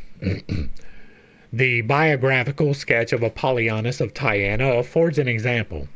As every Kabbalist knows, it embraces the whole of the Hermetic philosophy, being a counterpoint, in many respects, of the traditions left us of King Solomon. We're not going to dive into that today, but you can check out the Unconventional Bible Study, why that might not be a good idea. It reads like a fairy story, but, as in the case of the latter, sometimes facts and historical events are presented to the world under the colors of a fiction. The journey to India represents, allegorically, the trials of a neophyte. His long discourses with the Brahmins, their sage advice, and the dialogues with the Corinthian Manipius would, if interpreted, give the esoteric catechism. His visit to the empire of the wise men and an interview with the king Hyracus, the oracle of Amphiaraus, explains symbolically many of the secret dogmas of Hermes. They would disclose, if understood, some of the most important secrets of nature. Eliphas Levi points out the great resemblance which exists between King Hyracus and the fabulous Hiram, of whom Solomon procured the cedars of Lebanon and the gold of Ophir. We would like to know whether modern masons, even grand lecturers, and the most intelligent craftsmen belonging to important lodges, understand who the Hiram and whose death they combined together to avenge. Putting aside the purely metaphysical teachings of the Kabbalah, if one would devote himself but to physical occultism, to the so-called branch of therapeutics, the results might benefit some of our modern sciences, such as chemistry and medicine, says Professor Draper. Sometimes, not without surprise, we meet with the ideas which we flatter ourselves originated in our own times. This remark, uttered in relation to the scientific writings of the Saracens, would apply still better to the more secret treatises of the ancients.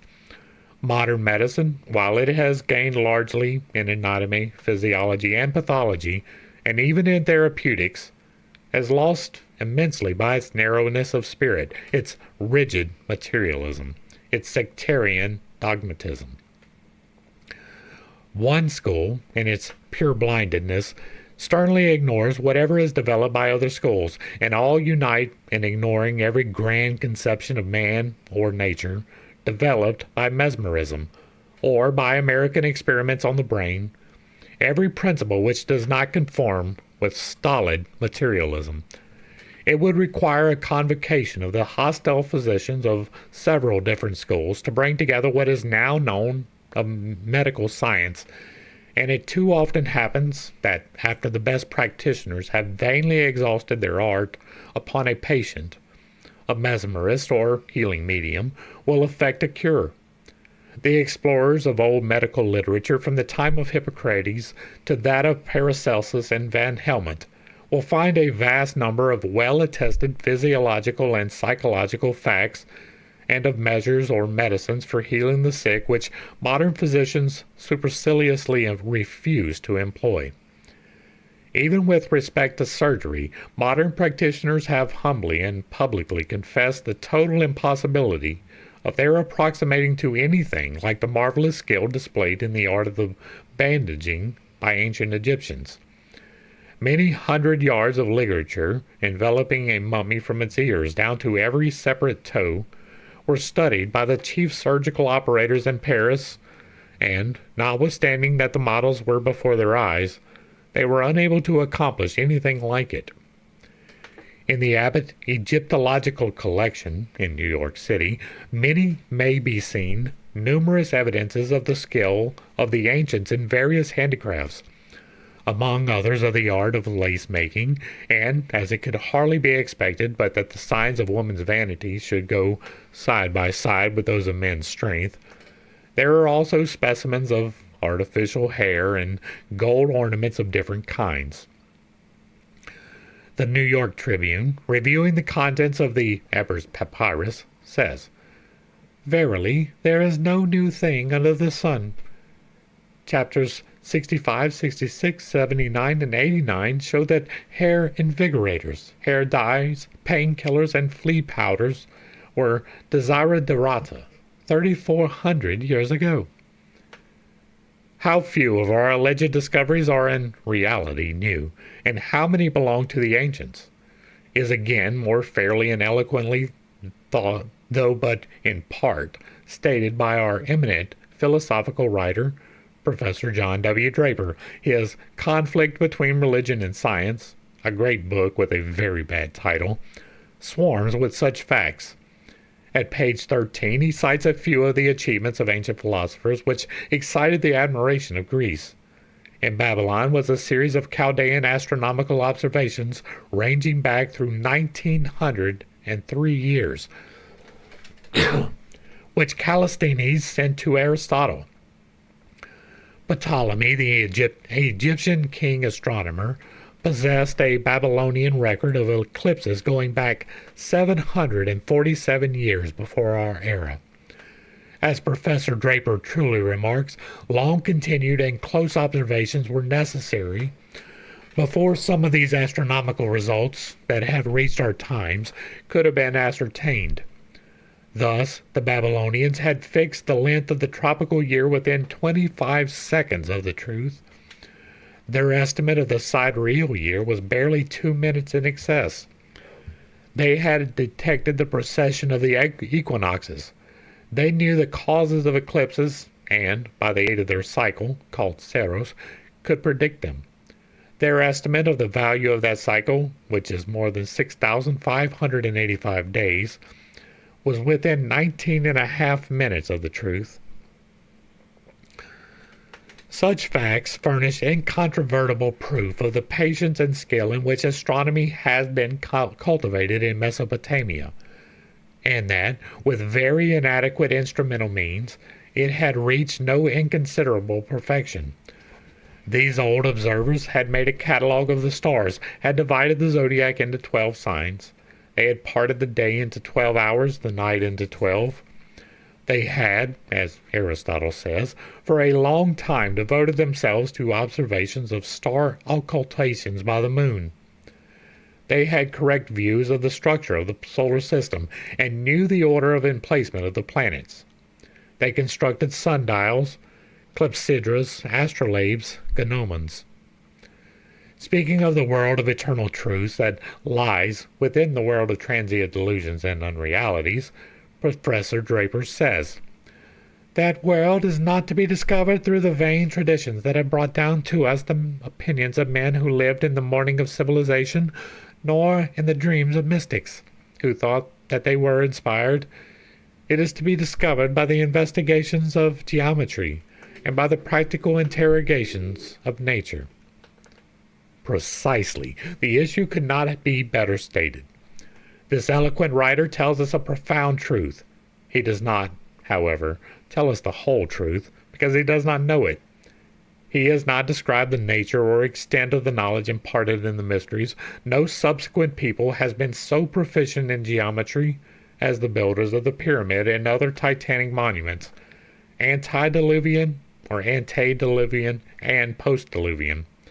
On the other hand, none has ever equaled them in practical interrogation of nature. An undeniable proof of this is the significance of their countless symbols. Every one of these symbols is an embodied idea, combining the conception of the divine invisible with the earthly and visible. The former is derived from the latter strictly through analogy, according to the Hermetic formula. As below, so it is above. Their symbols show great knowledge of natural sciences and a practical study of cosmical power. As to practical results to be obtained by the investigations of geometry, very fortunately for students who are coming upon the stage of action, we are no longer forced to content ourselves with mere conjectures. In our own times, an American, Mr. George H. Felt of New York, who, if he continues as he has begun, may one day be recognized as the greatest geometer of the age, has been enabled by the sole help of the premises established by the ancient Egyptians to arrive at results which we will give in his own language. Firstly, says Mr. Felt, the fundamental diagram to which all science of elementary geometry, both plane and solid, is referable, to produce arithmetical systems of proportion in a geometrical manner, to identify this figure with all the remains of architecture and sculpture, in all which it had been followed in a marvelously exact manner, to determine that the Egyptians had used it as the basis of all their astronomical calculations, on which their religious symbolism was almost entirely founded, to find its traces among all the remnants of art and architecture of the Greeks, to discover its traces so strongly among the Jewish sacred records, as to prove conclusively that it was founded thereon, to find that the whole system had been discovered by the Egyptians after researches of tens of thousands of years into the laws of nature, and that it might truly be called the science of the universe. Further, it enabled him to determine with precision problems in physiology heretofore only surmised, to first develop such a Masonic philosophy as showed it to be conclusively the first science and religion, as it will be the last. And we may add, lastly, to prove by ocular demonstrations that the Egyptian sculptors and architects obtained the models for the quaint figures which adorned the facades and vestibules of their temples, not in the disordered fantasies of their own brains, but from the viewless races of the air, the other kingdoms of nature, whom he, like them, claims to make visible by resort to their own chemical and Kabbalistic processes. Schweiger proves that the symbols of all mythologies have a scientific foundation and substance. It is only through recent discoveries of the physical, electromagnetical powers of nature that such experts as mesmerism, as Endemoser, Schweiger, and Barth in Germany, Baron de Putet and Regazzoni in France and Italy, were enabled to trace with almost faultless accuracy the true relation which each theomythos bore to some one of these powers. The idaic finger, which had such importance in the magic art of healing, means an iron finger, which is attracted and repulsed in turn by magnetic natural forces. It produced in Samothrace wonders of healing by restoring affected organs to their normal condition. Barth goes deeper than Schweiger on the significations of the old myths and studies the subject from both its spiritual and physical aspects. He treats at length the Phrygian dactyls, those magicians and exorcists of sickness, and of the Cabirian theurgists. He says, while we treat in the close union of the dactyls and magnetic forces, we are not necessarily confined to the magnetic stone in our views of nature, but take a glance at magnetism in its whole meaning. Then it is clear how the initiated, who call themselves dactyls, created astonishment in the people through their magic arts, working, as they did, miracles of a healing nature. To this united themselves many other things which the priesthood of antiquity was wont to practice: the cultivation of the land and of morals, the advancement of art and science, mysteries and secret consecrations. All this was done by the priestly Cabirians, and wherefore not guided and supported by the mysterious spirits of nature.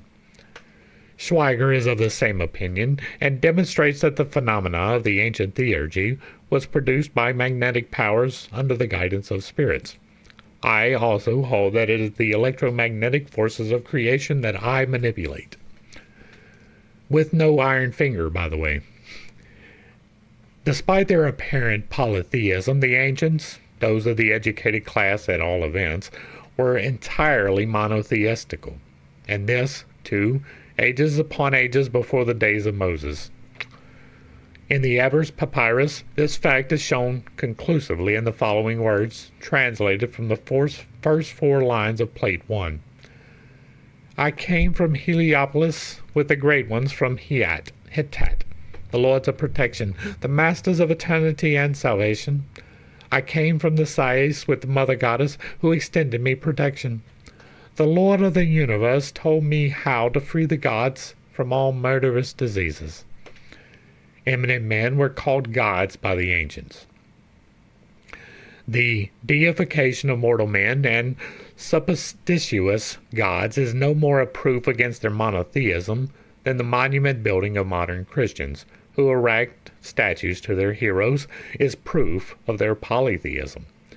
Americans of the present century would consider it absurd in their posterity 3,000 years hence to classify them as idolaters for having built statues to their god Washington. So shrouded in mystery was the Hermetic philosophy that Volney asserted that the ancient peoples worshipped their gross material symbols as divine in themselves, whereas these were only considered as representing esoteric principles. Dupuy, after devoting many years of study to the problem, mistook the symbolic circle and attributed their religion solely to astronomy. Eberhard, Berliner Monatsschrift, and many other German writers of the last and present centuries dispose of magic most unceremoniously and think it is due to Platonic mythos of the Timaeus. But how, without possessing a knowledge of the mysteries, was it possible for these men, or any others, not endowed with the finer intuition of a Champollion, to discover the esoteric half of that which was concealed behind the veil of Isis from all except the adepts? The merit of Champollion as an Egyptologist none will question. He declares that everything demonstrates the ancient Egyptians to have been profoundly monotheistical. The accuracy of the writings of the mysterious Hermes Trismegistus, we have a playlist, whose antiquity runs back into the night of time, is corroborated by him with their minutest details. Ennemoser also says, "Into Egypt and the East went Herodotus, Thales, Parmenides, Empedocles, Orpheus, and Pythagoras, to instruct themselves in natural philosophy and theology. There, too, Moses acquired his wisdom, and Jesus passed the earlier years of his life. Thither gathered the students of all countries before Alexandria was founded. How comes it," Ennemoser goes on to say, "that so little has become known of these mysteries, through so many ages and amongst so many different times and people? The answer is that it is owing to the universally strict silence of the initiated.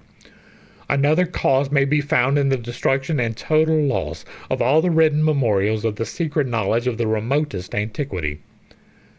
Numerous books, described by Livy, consist of treatises upon natural philosophy, which were found in his tomb, but they were not allowed to be made known, lest they should reveal the most secret mysteries of the state religion. The Senate and the Tribune of people determined that the books themselves should be burned, which was done in public. Magic was considered a divine science, which led to a participation in the attributes of divinity itself. It unveils the operations of nature, says Phileo Judaeus. It leads to the contemplation of celestial powers. In later periods, its abuse and degeneration into sorcery made it an object of general abhorrence. We must, therefore, deal with it only as if it was in the remote past, during those ages when every true religion was based on a knowledge of the occult powers of nature. It was not the sacerdotal class in ancient Persia that established magic, as it is commonly thought, but the Magi, who derived their name from it. The Mobeds, priests of the Pareses, the ancient Gebers, are named even at the present day, Magoi, in the dialect of the Pelvi. Magic appeared in the world in the earlier races of men. Cassian mentions a treatise well known in the 4th and 5th centuries, which was accredited to Ham, the son of Noah, or Utapishtim, who in his turn was reputed to have received it from Jared, the 4th generation from Seth, the son of Adam. Moses was indebted for his knowledge to the mother of the Egyptian priestess, Thermuthis, who saved him from the waters of the Nile. The wife of Pharaoh, Petria, was an initiate herself, and the Jews owe to her the possession of their prophet, or to Midian. There was always Midian. Learned in all the wisdom of the Egyptians, and mighty in words and deeds. Just and martyr, given his authority to Trogus Pompeius, shows Joseph as having acquired a great knowledge in magical arts with the high priest of Egypt. That's an extrapolation. The ancients knew more concerning certain sciences than our modern savants have yet discovered. There is significant proof for that to be true. Reluctant as many are to confess as much, it has been acknowledged by more than one scientist. The degree of scientific knowledge existing in an early period of society was much greater than moderns are willing to admit, says Dr. A. Todd Thompson, the editor of Occult Sciences by Salverte. But, he adds, it was confined to the temples, carefully veiled from the eyes of the people, and opposed only to the priesthood. Speaking of the Kabbalah, the learned Franz von Bader remarks that not only our salvation and wisdom, but our science itself came to us from the Jews. But why not complete the sentence and tell the reader from whom the Jews got their wisdom? Origen, who had belonged to I can answer that for you, is because they wanted you to believe that the Jewish people were the divine chosen ones. That is why. Even though there is significant reason to believe otherwise, that is what they wanted you to believe. Origen, who had belonged to the Alexandrian school of Plotinus, declared that Moses, besides the teachings of the covenant, communicated some very important secrets from the hidden depths of the law to the 70 elders. These he enjoined them to impart only to persons whom they found worthy. St. Jerome names the Jews of Tiberias and Lydia as the only teachers of the mystical manner of interpretation. Finally, N.A. Moser expresses a strong opinion that the writings of Dionysius Areopagitica have palpably been grounded on the Jewish Kabbalah. When we take into consideration that the Gnostics, or early Christians, were but the followers of the old Essenes under a new name, this fact is nothing to be wondered at. Professor Molitor gives the Kabbalah its just due. He says, "The age of inconsequence and shallowness, in theology as well as in sciences, is past, and since that revolutionary rationalism has left nothing behind but its own emptiness, and having destroyed everything positive, it seems now to be the time to direct our attention anew to that mysterious revelation which is the living spring, whence our salvation must come. The mysteries of ancient Israel, which contain all secrets of modern Israel, would be particularly calculated to found the fabric of theology upon its deepest theosophical principles, and to gain a firm basis to all ideal sciences. It would open a new path to the obscure labyrinth of the myths, mysteries, and constitutions of primitive nations. In these traditions alone are contained the system of the schools and the prophets, which the prophet Samuel did not found, but only restored, whose end was to no other than to lead the scholars to wisdom and the highest knowledge, and, when they had been found worthy, to induct them into deeper mysteries. Classed within these mysteries was magic, which was of a double nature, divine magic and evil magic, or the black art. Each of these is again divisible into two kinds, the active and seeing. In the first, man endeavors to place himself en rapport with the world to learn hidden things.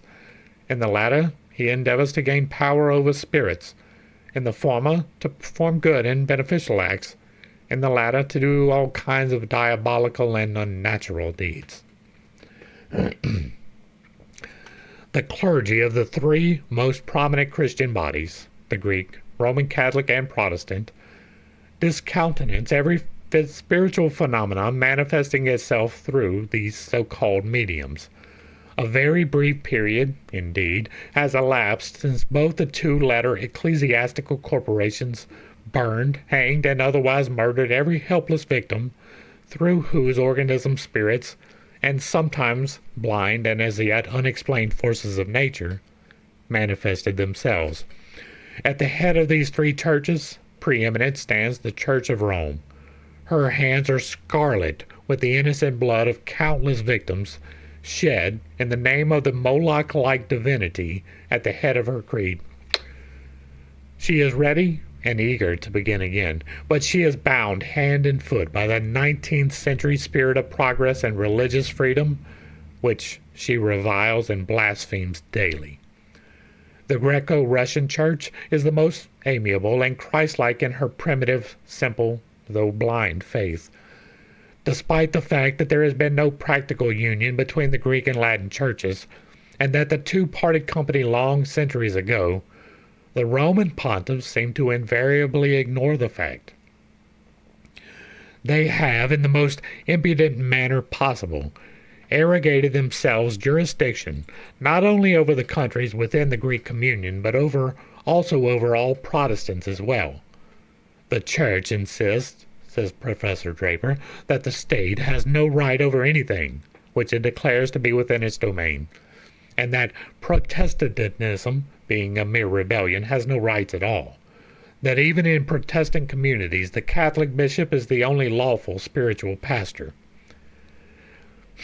Decrees unheeded, encyclical letters unread, invitations to ecumenical councils unnoticed, excommunications laughed at. All these have seemed to make no difference. Their persistence has only been matched by their effrontery. In 1864, the culmination of absurdity was attained when Pius IX excommunicated and fulminated publicly his anathemas against the Russian Emperor as a schismatic caste out of the bosom of the Holy Mother Church. Neither he nor his ancestors, nor Russia since it was Christianized 1,000 years ago, have ever consented to join the Roman Catholics. Why not claim ecclesiastical jurisdiction over the Buddhists of Tibet, or the shadows of the ancient Hyksos? The mediumistic phenomena have manifested themselves at all times in Russia as well as in other countries. This force ignores religious differences, it laughs at nationalities, and invades, unasked, any individuality, whether of a crowned head or a poor beggar. Not even the present vice-god, Pius IX himself, could avoid the unwelcome guest. For the last 50 years, His Holiness has been known to be subject to very extraordinary fits. Inside the Vatican, they are termed divine visions. Outside, physicians call them epileptic fits, and popular rumors attribute them to an obsession by the ghost of Perugia, Castelfiardo, and Mentana. The lights burn blue, it is now dead midnight. Cold fearful drops stand on my trembling flesh. Methought the souls of all that I caused to be murdered came. I don't know the rhythm that it's supposed to be, so I was just shaking it up.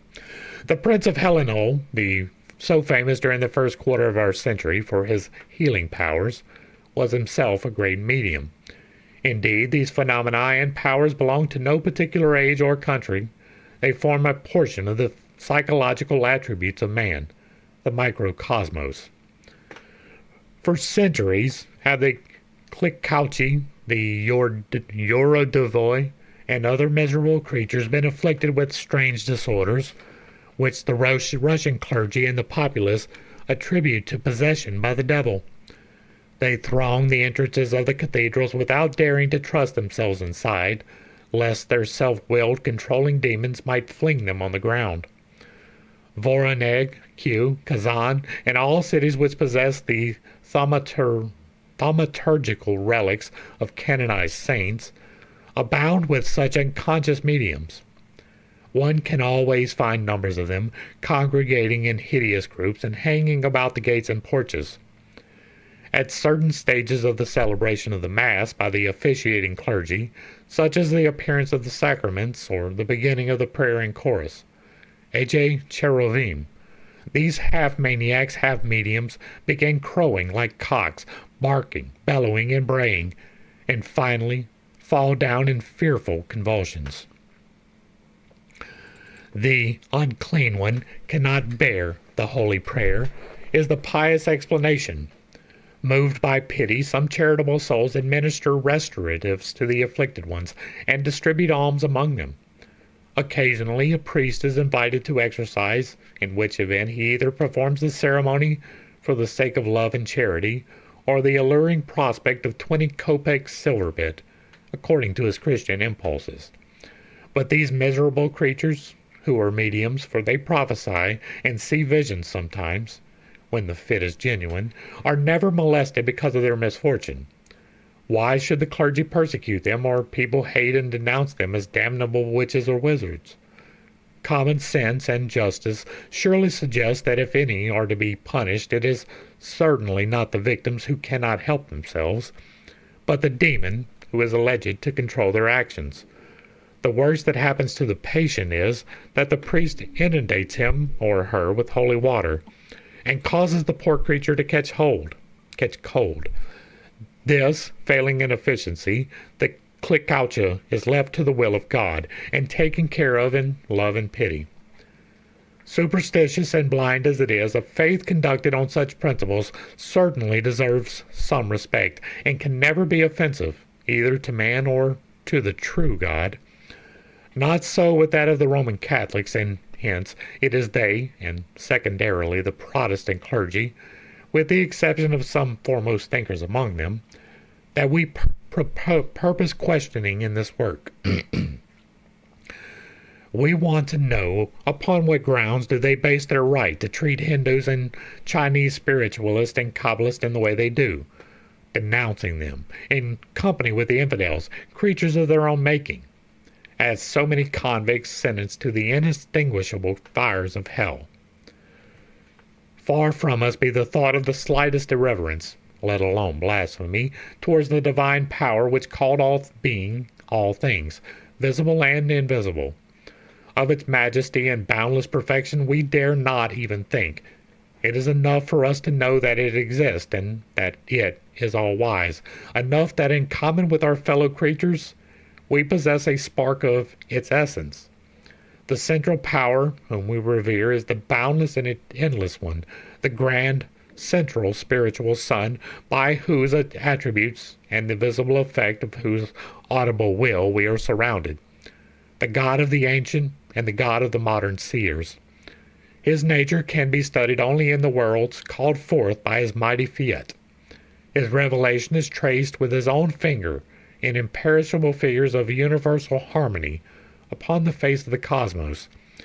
It is the only infallible gospel we recognize.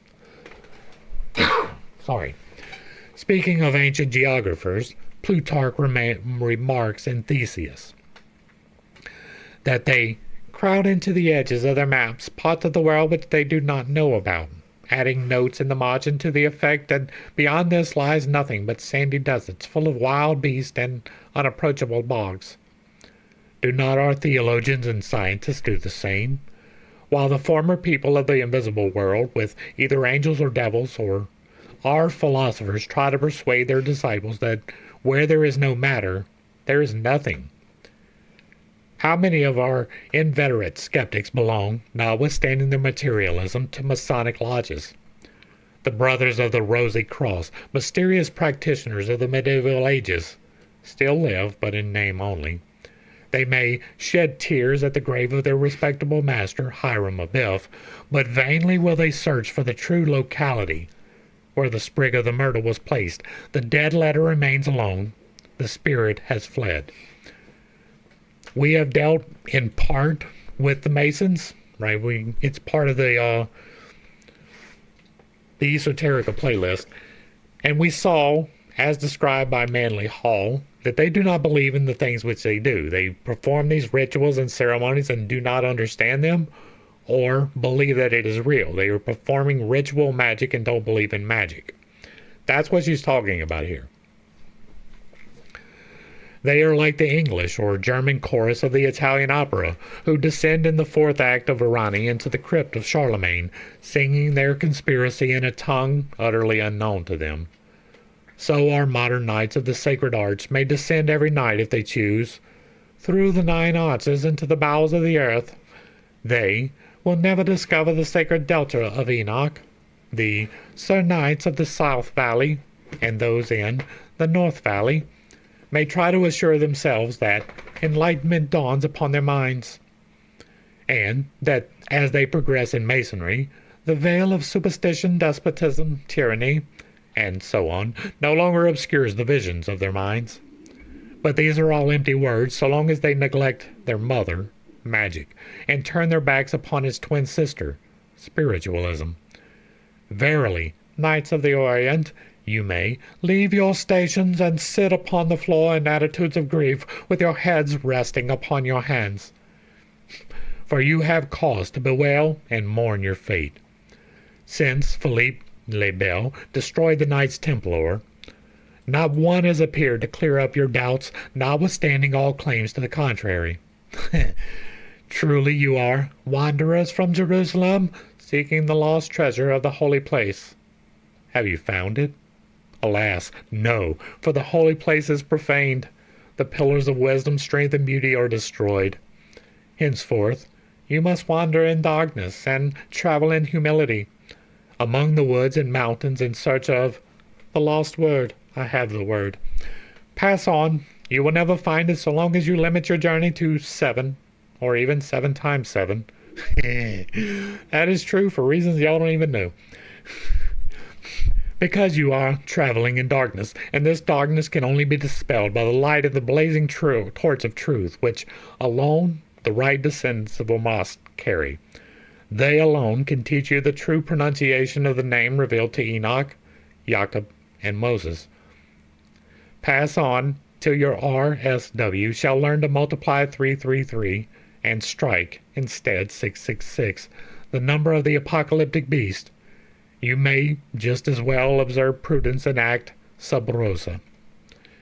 In order to demonstrate that the notions which the ancients entertained about dividing human history into cycles were not utterly devoid of a philosophical basis, we will close this chapter by introducing to the reader one of the oldest traditions of antiquity as to the evolution of our planet. At the close of each great year, called by Aristotle, according to Caesarius, the greatest, and which consists of 6 SARs, our planet is subjected to a thorough physical revolution. The polar and equatorial climates gradually exchange places, the former moving slowly towards the line in the tropical zone, with its exuberant vegetation and swarming animal life, replacing the forbidding waste of the icy poles. This is not gradual, it is sudden. It is predictable. It is on a 12,000-year cycle. You should check that out. This change of climate is necessarily attended by cataclysms, earthquakes, and other cosmical throes. It is sudden and on a 12,000-year cyclical cycle. You should check it out.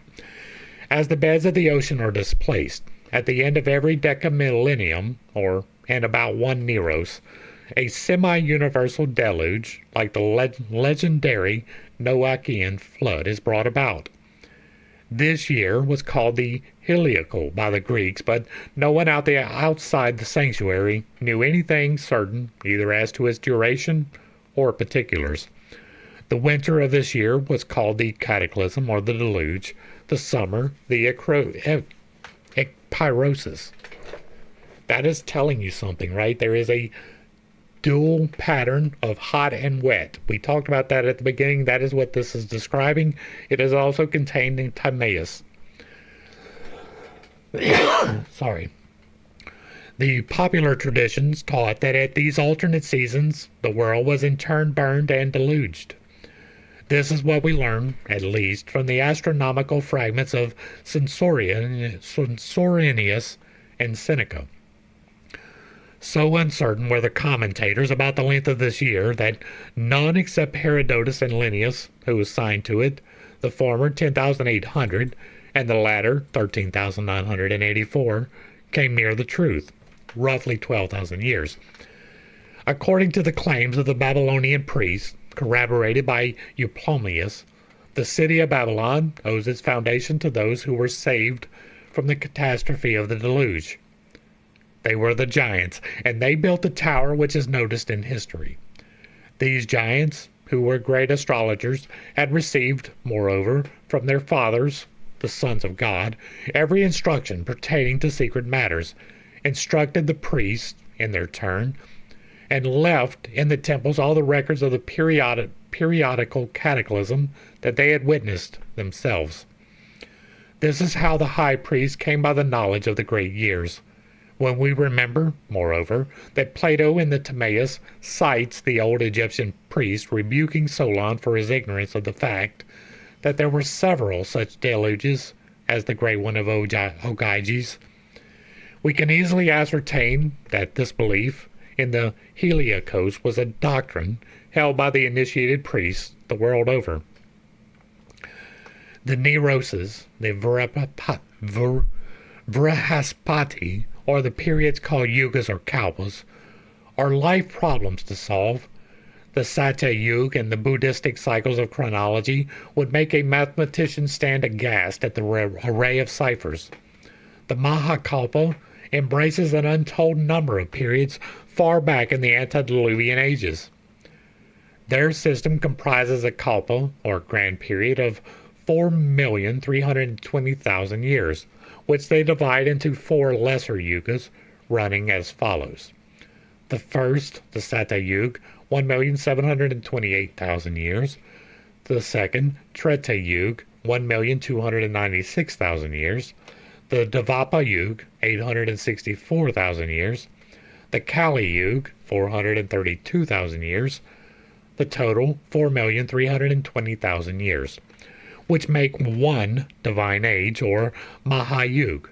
71 Mahayugas make 306,720,000 years, to which is added a Sandhi, or the time when day and night border on each other, morning and evening twilight, equal to a Sada Yuga. 1,728,000 make a Manvantara of 308,448,000 years. 14 Manavantharas make 4,318,272,000 years, to which must be added a Sandhi to begin the Kalpa. 1,728,000 years, making the Kalpa, or grand period, of 4,320,000 years. As we are now only in the Kali Yuga of the 28th age of the 7th Manavantara of 308,448,000 years, we have yet sufficient time before us to wait before we reach even half of the time allotted to the world. These ciphers are not fanciful, but founded upon actual astronomical calculations, as has been demonstrated by S. Davis. Many a scientist, Higgins among others, notwithstanding their researches, has been utterly perplexed as to which of these was the secret cycle. Bunsen has demonstrated that the Egyptian priests, who made their cyclic notations, kept them always in the profundest mystery.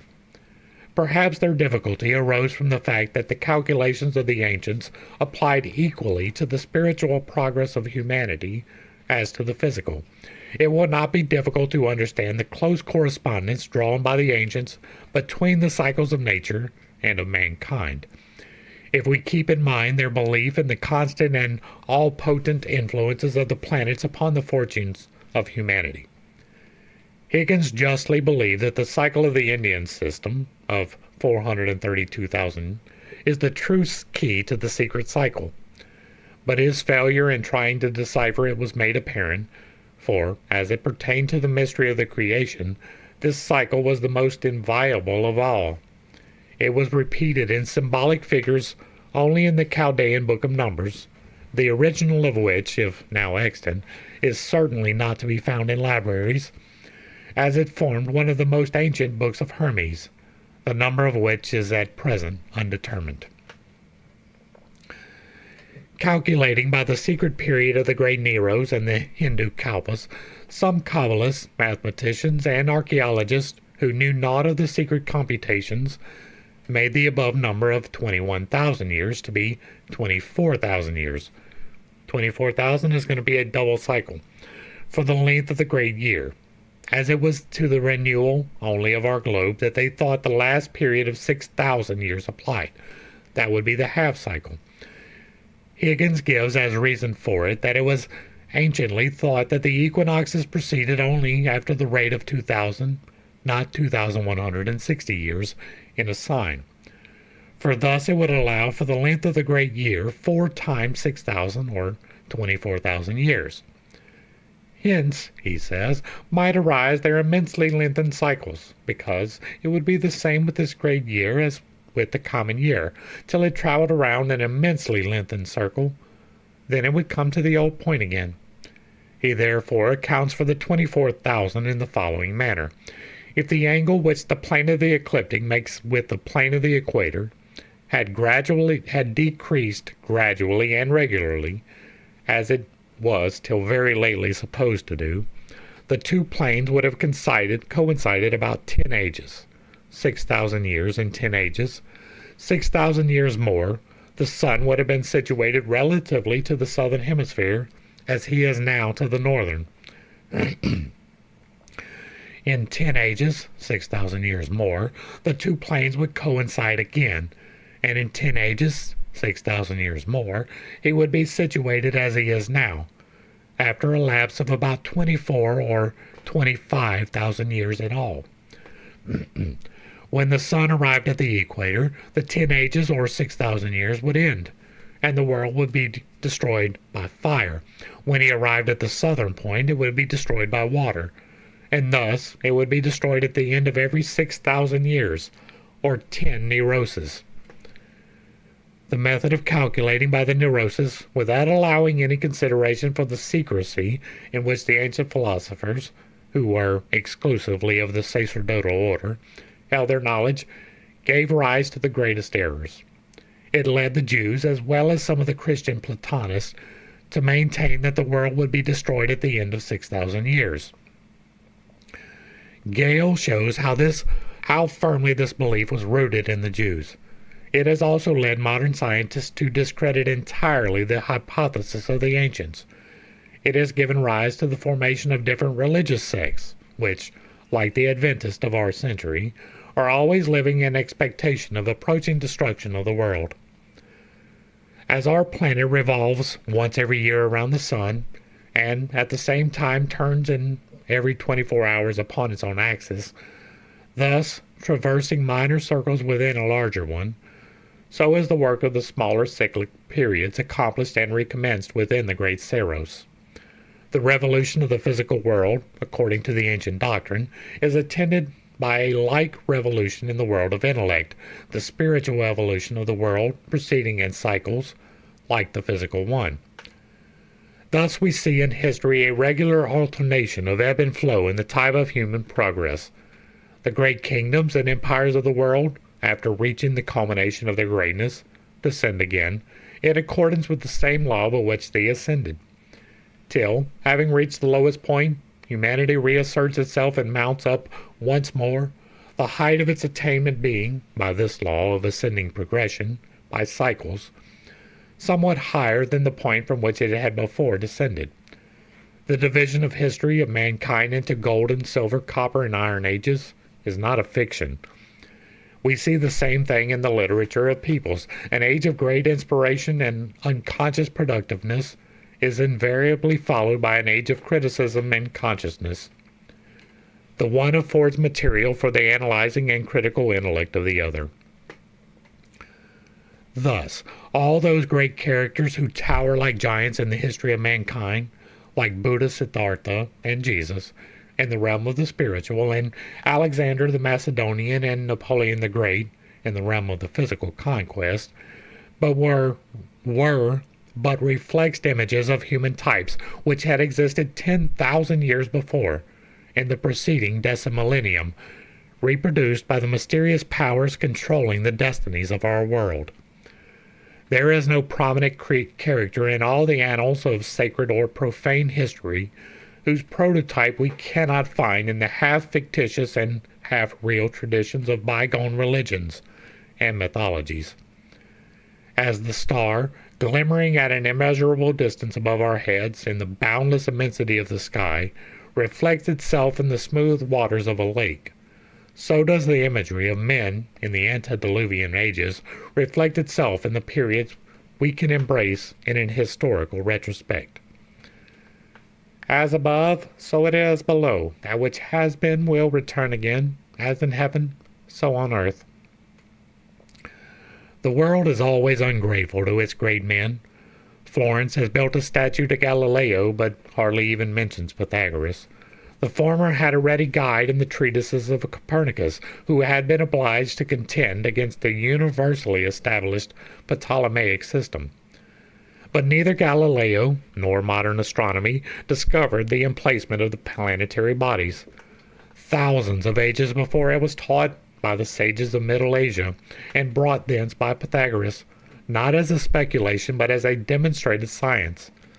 The numerals of Pythagoras, says Porphyry, were hieroglyphical symbols, by means whereof he explained all ideas concerning the nature of all things. Verily, then, to antiquity alone have we to look for the origin of all things. How well Hargrave Jennings expresses himself when speaking of pyramids, and how true are his words when he asks, "Is it at all reasonable to conclude, at a period when knowledge was at the highest, and when the human powers were, in comparison with ours at the present time, prodigious, that all these indomitable, scarcely believable, physical effects, such as the achievements of those of the Egyptians, were devoted to a mistake? That the myriads of the Nile were fools laboring in the dark, and that all the magic of their great men was forgery? And that we, in despising that which we call their superstition and wasted power, are alone the wise? No, there is much more in these old religions than probably, in the audacity of modern denial, in the confidence of these superficial science times, and in the derision of these days without faith, it is in the least degree supposed we do not understand the old time. Thus, we see how classic practice and heathen teaching may be made to reconcile, how even the Gentile and the Hebrew, the mythological and the Christian doctrine harmonize in the general faith founded on magic. That magic is indeed possible is the moral of this book. It is possible. 30 years ago, when the first rappings of Rochester awakened slumbering attention to the reality of an invisible world, when the gentle shower of raps gradually became a torrent which overflowed the whole globe, spiritualists had to contend but against two potencies, theology and science, but the theosophists have, in addition to these, to meet the world at large, and the spiritualists first of all. There is a personal God and there is a personal devil, thunders the Christian preacher. Let him be anathema who dares say nay.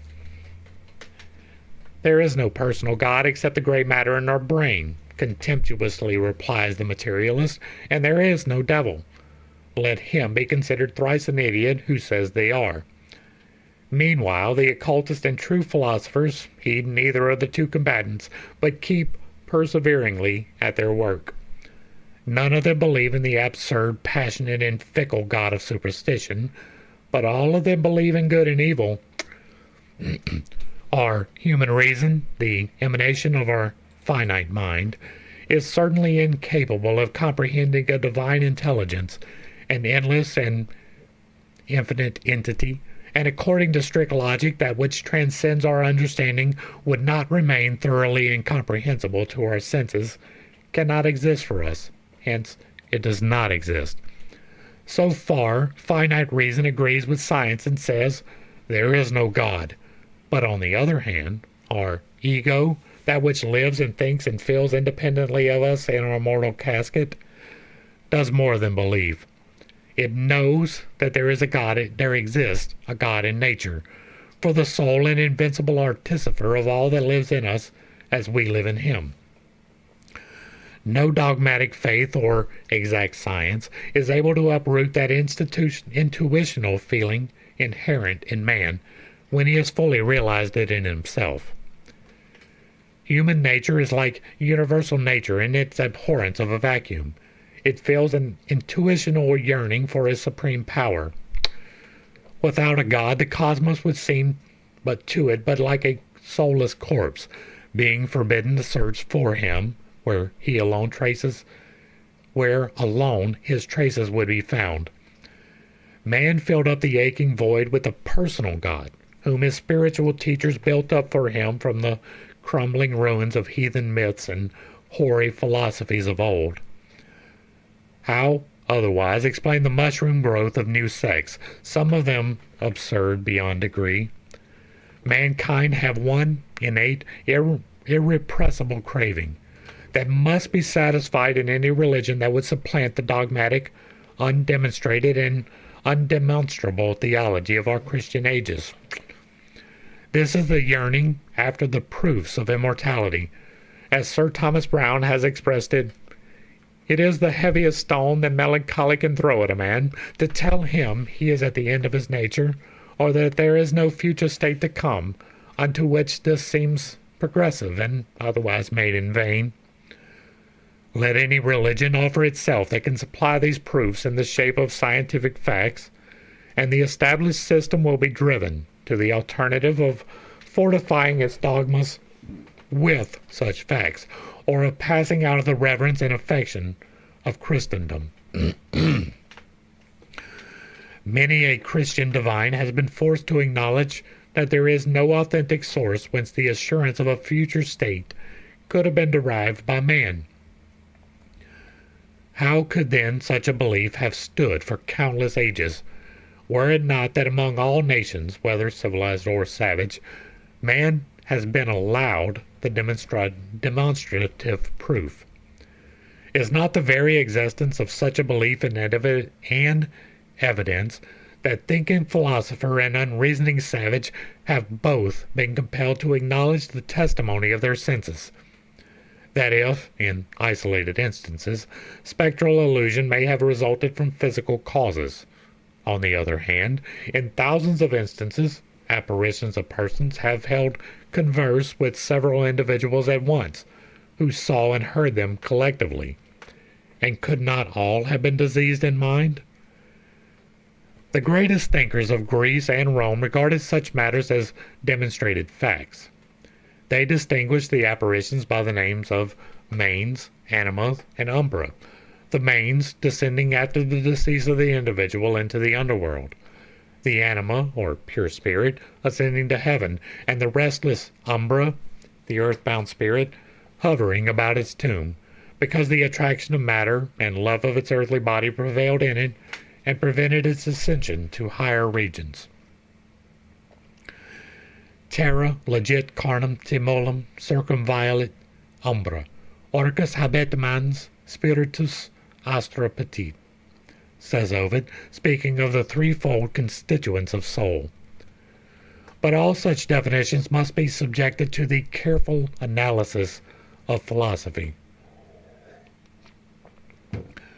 Too many of our thinkers do not consider that the numerous changes in language, the allegorical phraseology, and evident secretiveness of old mystic writers, who were generally under an obligation never to divulge the solemn secrets of the sanctuary, might have sadly misled translators and commentators. The phrases of the medieval alchemists they read literally, and even the veiled symbology of Plato is commonly misunderstood by the modern scholar. One day they may learn to know better, and so become aware that the method of extreme necessarianism was practiced in ancient as well as in modern philosophy. That from the first ages of man, the fundamental truths of all that we are permitted to know on earth was in the safekeeping of the adepts of the sanctuary. That the difference in creeds and religious practice was only external, and that those guardians of the primitive divine revelation, who had solved every problem that is within the grasp of human intellect, were bound together by a universal Freemasonry of science and philosophy, which formed one unbroken chain around the globe. It is for philology and psychology to find the end of the thread. That done, it will then be ascertained that by relaxing one single loop of old religious systems, the chain of mystery may be disentangled. The neglect and withholding of these proofs have driven such eminent minds as Hare and Wallace, and other men of power, into the fold of modern spiritualism. At the same time, it has forced others, congenitally devoid of spiritual intuitions, into a gross materialism that figures under various names. But we see no utility in prosecuting the subject further. For though in the opinion of most of our contemporaries there has been but one day of learning, in whose twilight stood the older philosophers, and whose noontide brightness is all our own, and though the testimony of scores of ancient and medieval thinkers has proved valueless to modern experimenters, as though the world dated from 81, and all knowledge were of recent growth, we will not lose hope or courage. The moment is more opportune than ever for the review of old philosophies. Archaeologists, philologists, astronomers, chemists, and physicists are getting nearer and nearer to the point where they will be forced to consider them. Physical science has already reached its limits of exploration. Dogmatic theology sees the springs of its inspiration dry. Unless we mistake the signs, the day is approaching when the world will receive the proofs that only ancient religions were in harmony with nature, and ancient science embraced all that can be known. Secrets long kept may be revealed.